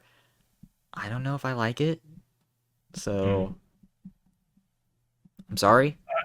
You're good. I mean, for me, they're on that borderline of being right between the C and D tiers. I'm gonna put them in the high D, but they are on that middle line there. Mhm. Like, I don't think they're garbage by any means. Not a lot of. I wasn't very, very thoroughly impressed at all. Mhm. Like maybe like one song probably, but not enough for me to rank them any higher than D tier. All right. All right. Texas is the reason. So this is actually a Texan band, which is interesting. Damn, what gave that away? They're just an average band. I put them in like mid to high C. Mm-hmm. You know, they're just middle of the road. Yeah. And I guess Texas is the reason why they are average, because Texas sucks. I don't care what people Mind say. you, not all Texans suck. Oh yeah, Say, that's the some of thing. cool Not all Texans love Texans. I just don't like the state. you. Mm, There's a difference. yeah, I know mid C for me, honestly. I believe. My Just- God, we only have like 3 things that are different. I know. God, this is why we're friends, Dave. All right, this is why we get along, because a lot of our music taste in the emo genre is the same. Yeah, that's fair. I just think it's Yeah. funny because like our opinions were totally different from like the first tier list, and I think that's funny. Yeah. But I mean, shit, you and Easy gave me shit for the fucking falling in reverse thing. Because it's deserved. Rodney Radke's a piece of shit. You can't even deny it. Like, I said better fall in reverse than blood on the dance floor. Shit, like I said, I'll take any of these bands over. I mean, yeah, let's be real here. They are the worst band on this list, like by far. Yeah. Although Flyleaf for me is really, really close, mostly just because I got pissed off with her like attitude. Yeah. Like I said, it's almost like POD levels. Mm. But anyways, I can't read that other band. Sorry. Oh yeah, I Set to Kill. A tier. I was thoroughly surprised last time because they were on the post-hardcore / metalcore. Honestly, really damn good. I mean, not as good as Evanescence or Paramore, but their lead singer really good. Also, you know, being able to make, you know, not radio friendly, but just like, you know, like pretty much like not, I guess just like friendly enough, like post hardcore / emo, like screamo. Yeah. Pretty damn good in that respect. Mhm. So highly I mean, recommend. Yeah, I mean, I of course did listen to them a little bit. high A for or low A for me. I meant because I was also thoroughly impressed because again I hadn't heard of them before this. Mhm. I was like, oh shit, okay, I can get behind this. But yeah, definitely a low A for me. All right. Finch. Okay. I think they're okay. Like, I'm trying to remember. They were okay. Some of these bands, yeah, a lot of these bands were also on like the previous like music list, by the way, because there's a Yeah. lot of crossover. I think that's pretty odd. Oh yeah. What is the Burn? Really good album. Highly recommended. That being said, Black to Oblivion. That album was kind of mediocre. Say Hello to Sunshine. Say Hello to Sunshine was also really good. So basically, their 2000 stuff is pretty good, but their 2010s meh. So that's why they're at B. Okay. I Yeah, B from. What? I was gonna say B as well. Okay, sorry. I don't want to feel like I'm cutting you off because I felt like Izzy kept cutting me off the past couple of times. So Yeah, you're good. love you, Izzy. I said that like 3 times. I'm sorry. I complain because I care. Okay. All right. Empire. I'm not talking about the British band. This is like another band. Mm. Did you listen to them? I can't remember. I believe so. I gotta find them on the damn list here. Yeah, while you do that, I'm trying to remember if I liked them or not. Oh yeah, Empire. I was a lonely estate. Oh, this band. Oh, yeah, low C. Midwest Mhm. emo. That's all I'm gonna say. Yeah. We'll see for me as well. If you don't know a Sorry. band, you can still make the don't know category if you really No, want you're to. good. I mean, I knew who they were. I just needed to be reminded because I knew I listened to some of the. So I'm like, what the hell did I listen to from them? My only problem is I still can't. I need glasses. All right. Well, okay, it's the one with like the black box. Oh, okay. I thought that's what it was. Yeah, it's. I don't know why this failed when it comes to like the labeling, because the first one was really good, and the Cartoon Network one was really good. So I don't know why this one, as well as the post-hardcore / metalcore one, kind of failed. Yeah. I feel bad. All right. Do you have Did you say your final opinion or? I did. Yeah. I wasn't really thoroughly impressed. I mean, C for me, low C. Mhm. Like, wasn't really my cup of tea at all. Definitely thought some parts of some songs were a little on the messier side. Yeah. All right. Thursday. D. They're basically the same band as Thrice, and because of that, I don't like them. I mean, low C for me again. Again, one of those bands I wasn't terribly impressed with at all. Like, because they're one of those bands I had just listened to as well. And I was like, okay, maybe, they'll either be good, they'll be bad. And I was like, no. All right. Algernon Cadwallader. The fuck is that name? It's an interesting name. Like mid to low C. This guy does not know how to sing. Like seriously, this lead singer, he can't sing for shit. That being said, the instrumentals are fine enough. But once again, Midwest emo is just not my thing because because they tried to basically revive classic emo in the late 2000s and early 2010s. Obviously, that didn't work, but Yeah, and which band did you say, by the way? uh, Car Safe? no, Algernon Cadwallader. Oh, I'll show Kevin. Oh, this band. I know who this is. What? Another C tier for me. Oh, that sounded like you were gonna put it in F. I wouldn't Yeah. blame you though, because like I said, the lead singer, it's like Chad Gray. He can't fucking sing. Hmm. So, Like not a low C, but a mid C at best. all right. The spill canvas.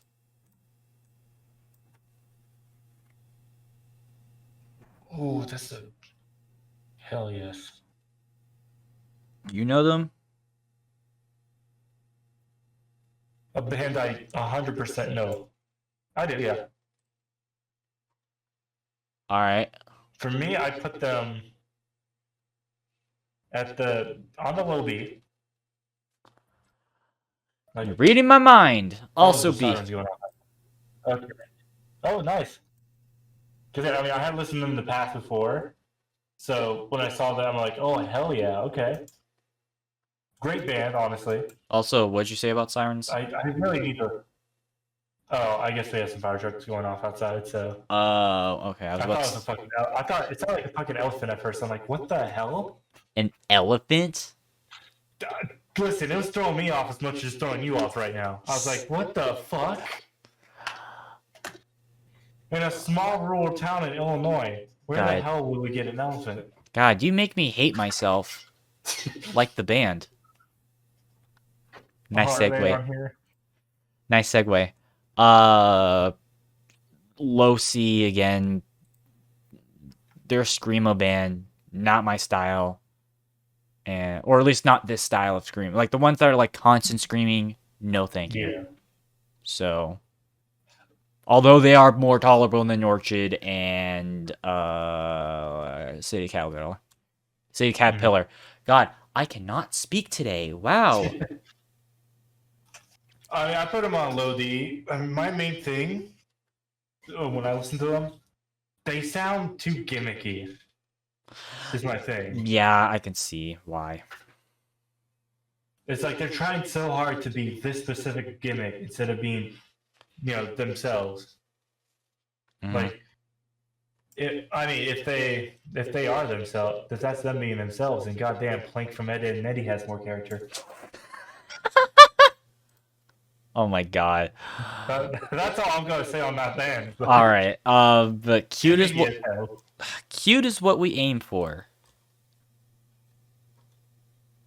okay. I got them. It's like a C band as well. Mm-hmm. Just average. I don't hate them. I don't like them. They exist, although I am slightly more negative. Yeah. There you go.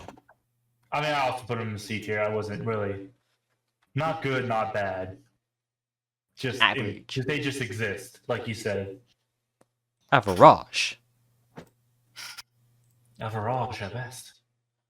Oh, I can't Goodbye. read that band. Oh, that's heroin. Yeah. And no, I'm not talking about the drug. I'm talking about the band. Yeah. We're talking about the band, not the thing apparently a lot of people in the Ozarks like. Got him. That's a part of the Midwest. Yeah. Oh no. Wait, is Heroin the band part of a Midwest band? No. I was gonna say because that's too fucking perfect. Actually, I don't know. I'm gonna look that up. Yeah, look them up. No, I'm gonna look it up. You Okay. decide. Well, fine. I'll just look up something else. They're from California. Okay, I was gonna say that would be way too fucking perfect. But what do you rate? What did you rate them? If you ranked them yet? Let's see. That's the problem, is that a lot of bands in this like genre are just average. They don't have the problem that I have with metalcore, where it's like I don't like the genre. It's just a lot of them just don't stand out. Yeah. So that's my problem with just emo in general. So Yeah. I still like a lot of emo bands, as clearly, but there's just better bands. Yeah. I mean, I put them in a high D. I mean, they're on that line of between D and C, but You know a band that to me is kind of a D though? Bright Eyes. D. Only good album was their third album. I'm gonna look that up again because I don't remember the name, but it was even then, lead singer cannot sing. So I mean, I put them in a high D as well. I just thought they were mediocre when I listened to them. Beavers and Mirrors, I like that album. Everything else, don't listen. Bad. Bad. All right. Cursive. The thing, not everyone knows how to write it anymore. I know how to write my name in cursive. Same here. Well, of course, that's not the cursive we're talking about. We're talking about the cursive on our tier list, which It's a B. What, B, yep. I'm trying to remember what they did. Like what songs they made? Just the albums in general. Oh, yeah. Oh, yeah. I liked their late 90s stuff. That stuff was cool. Yeah. It was like a hard. It was like another like hardcore emo, and I like that. I mean, I was impressed with it. I mean, not enough for me to put them at the A, of course, but still enough for me to be like, okay, I can see him being a B. So, of course, that's where they're going to be, is on that comfortable B, mid B. Middle B. The All B right. that's in the middle of the hive. All right. Further Sea Forever. F. My God, these guys were kind of insufferable whenever I heard them. Like, oh my goodness. I heard their album, The Final Curtain. I regret listening to that. My God. Yeah. I don't know why it says it's from 1981 on there. It's not. It's from 2002. Like on Spotify. I think it's dumb that they show that, but like, oh my God. Think of all the problems that I have with like red jumpsuit apparatus. Combine it with Simple Plan. That's this band. No. I mean, when I listen to them, I mean, I'll put them at a high D, but I just thought they were, like, from the songs I listened to at least, was a little sloppy, honestly. Yeah. Like a little messy. A little. Listen, I'm at least going to give them the benefit of the doubt, but yeah, messy mixing and all that. The vocals, like, messy layering on the vocals, from what I've heard. And I just wasn't thoroughly impressed. I mean, I could get behind, like, if the mixing was a little better, I could definitely get behind the sound. But it's just the mixing that throws me off completely with their stuff. Hey, Mercedes, you're at a B tier. I think, generally speaking, it's pretty alright. I think these guys were basically trying to be like, Pinkerton era Weezer, the band. So, I approve. It's not as good as Pinkerton, unfortunately, but I like the idea. Yeah. I mean, low B for me. I liked them. I thought they were pretty neat. I mean, that's all I really can say about them. That's completely fair. Enough for me to like them, at least. Alright, oh my God. Oh. Stay up, we're almost done with this. Yeah, I know. Hot Rod Circuit. And no, we're not talking about the movie. Or the movie Hot Rod. Whatever. C, I guess. Are you from C as well? We are one and the same on this tier list. Apparently, yeah. I don't know. They exist, but like, I just don't care. Yeah, same here. I mean, they're not bad, but they're not impressed. Like, they're not unimpressive, but they're not impressive. They're just that exact middle borderline between those two things. North Star, D, kind of forgettable. Like, especially since these guys sound like the band North Lane. So that's really confusing. Yeah. And like also I'm trying I'm trying to remember what exactly, not North Lane, North Star. Oh, yeah. Another Midwest style. So like nah, fam. Nah, fam. Nah, good. I mean, I put them in a C tier. I didn't mind their music as much. Again, they're one of those bands that just exist. I mean, I remember who they were. I didn't. But they're just one of those bands that are just in between. So, C. Another band that's kind of forgettable. Piano Become Teeth. Not particularly great.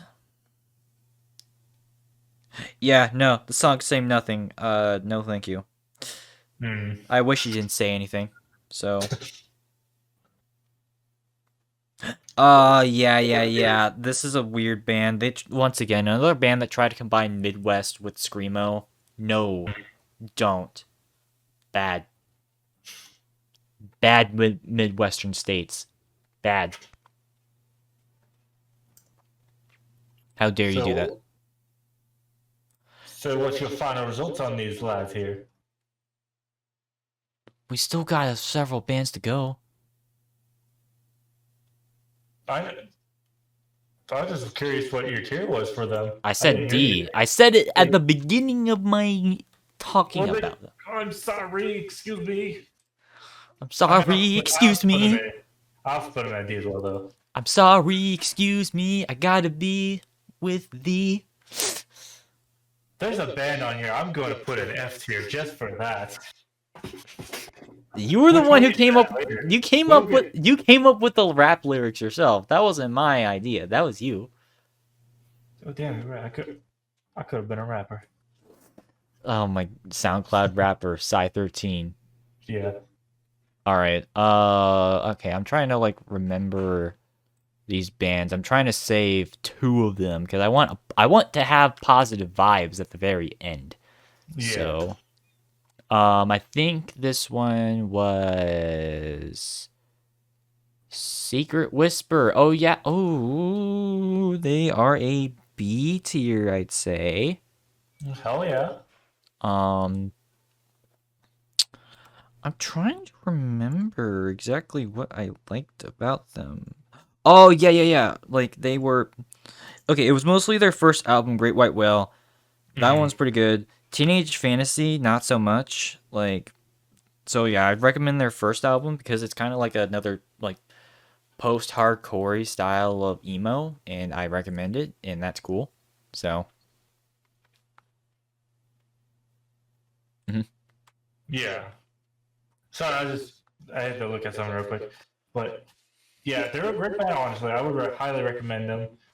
Again, just the B tier, like, impressed me enough to where I wanted to listen to them more. So I am gonna do that. All right. So that's why I like doing these tier lists, because there's some bands that I hadn't heard of before that are fucking great. Thanks for joining me. It's no problem. All right, the Jazz June. Oh, these are okay. This is like a band that like I forgot to add to my like private list that I've got on the side. So while you talk about them, I'm gonna listen to them. So yeah, you're good. I know I've heard Jazz June before. This one I had to refresh on a little bit on here because they're a band I know for sure I've heard.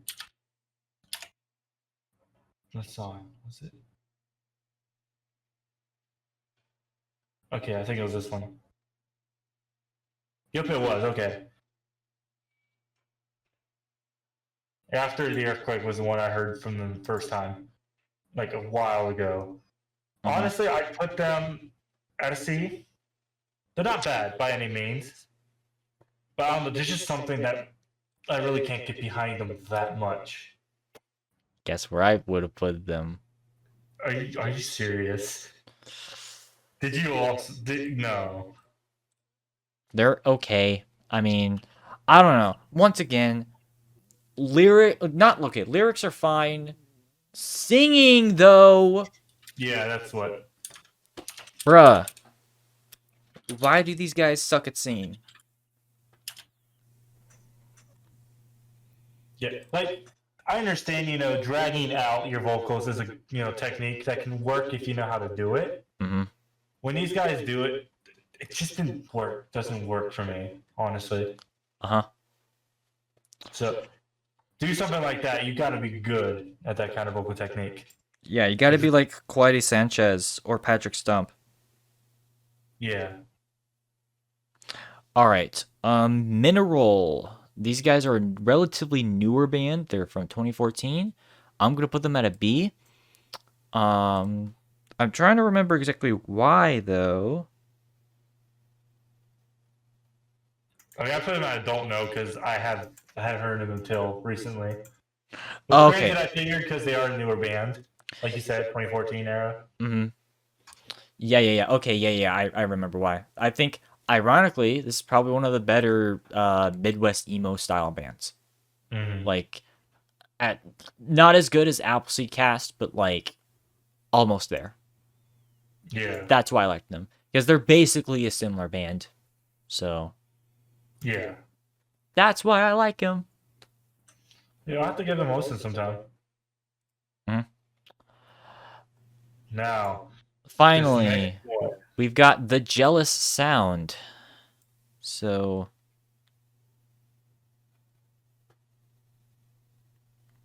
are you jealous of their sound? oh, hell no. Honestly, I listening to a few of their songs because I had listened to them today. I can't really get behind them that much. I mean, I think it's one of those sounds where it's definitely more of an acquired taste for sure. But honestly, I don't know if you're gonna roast me for this or not because I don't know what your tier list for it is. I am gonna have to put it at an F, just because I wasn't really feeling it that much at all. And again, it's not. Maybe they're not really that bad. It's just more of an acquired taste. But it just isn't the taste for me. That's all I got. I can't believe we actually ended on disagreeing with each other, because I actually put them at A. Oh, okay. So, what song did you listen to? Let me go to my search history here. There's a couple here. Because yeah, it might be like what was that one that I listened to? That Deftones. And I listened to their older stuff and that was like good. I listened to Priceless and The Foldout.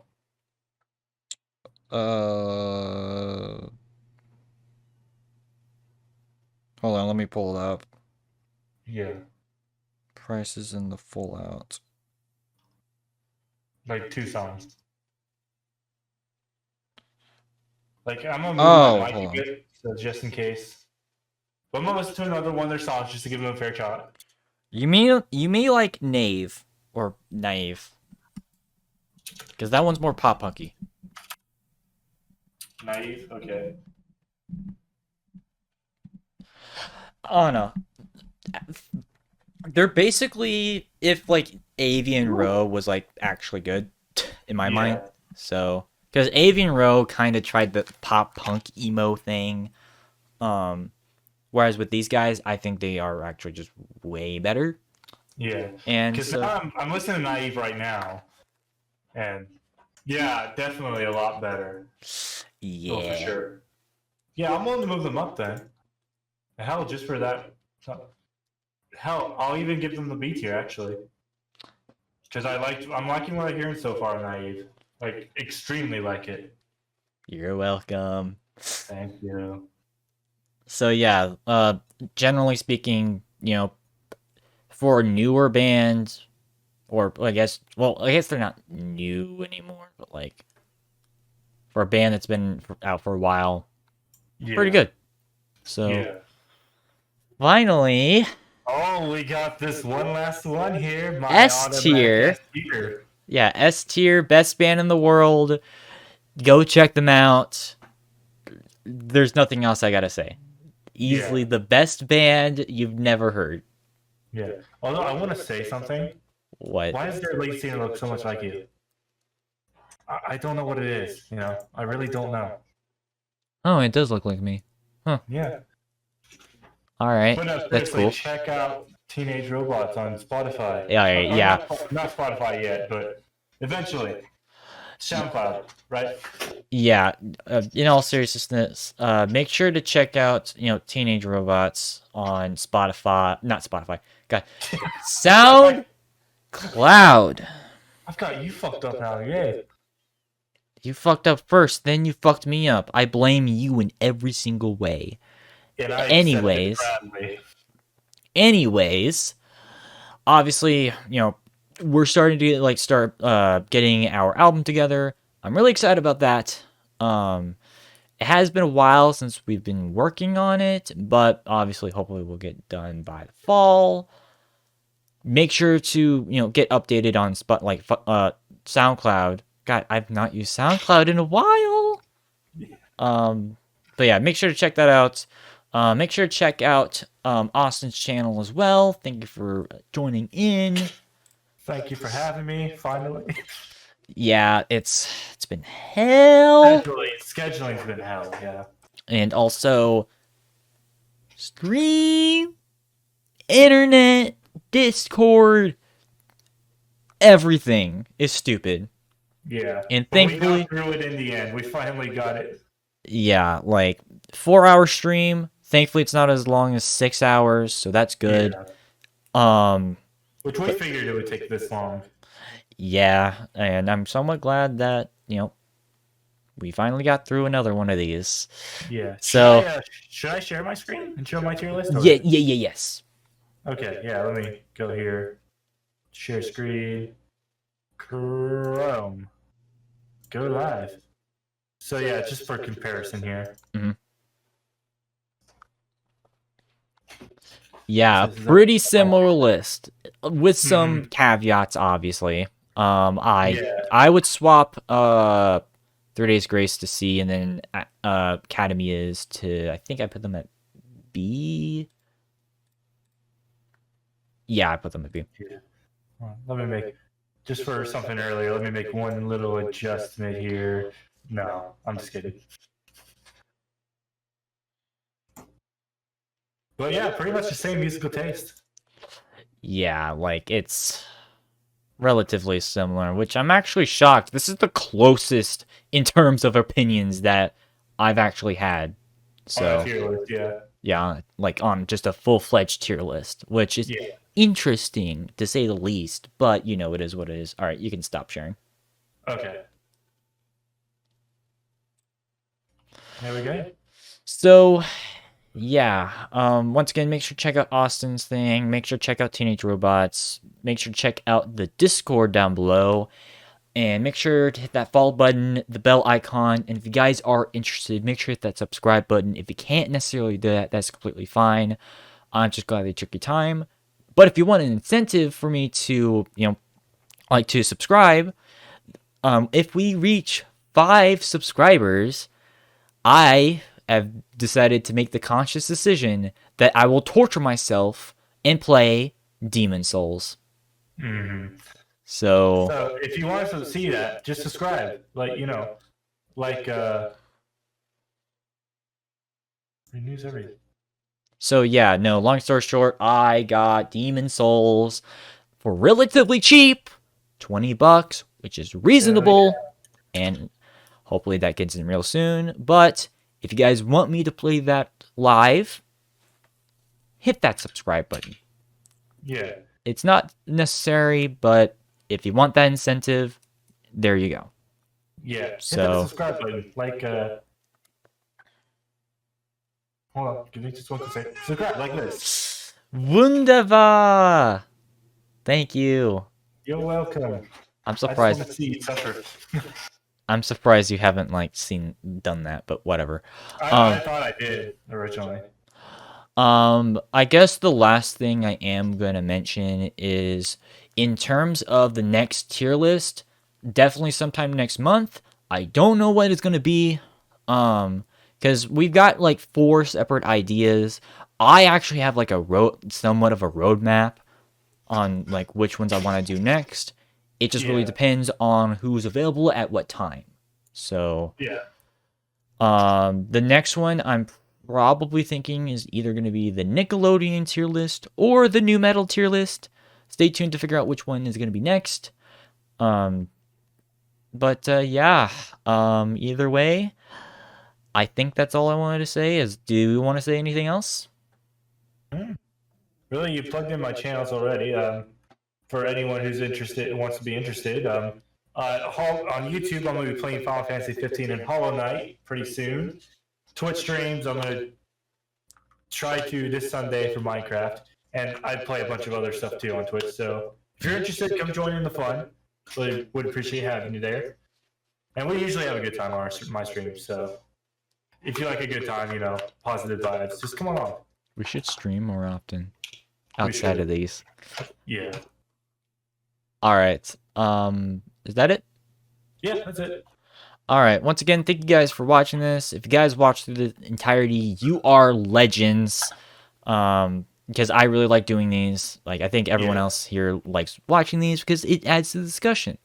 Yeah. So hopefully we don't get too much hate for the overrated bands and the fact that I like Hoopstank. I'll see you guys later. Bye. If people want to hate me, I like Hoopstank and Nickelback. Fuck you. Okay, let's get out of here. Peace out. Bye. Bye. Peace out. Bye.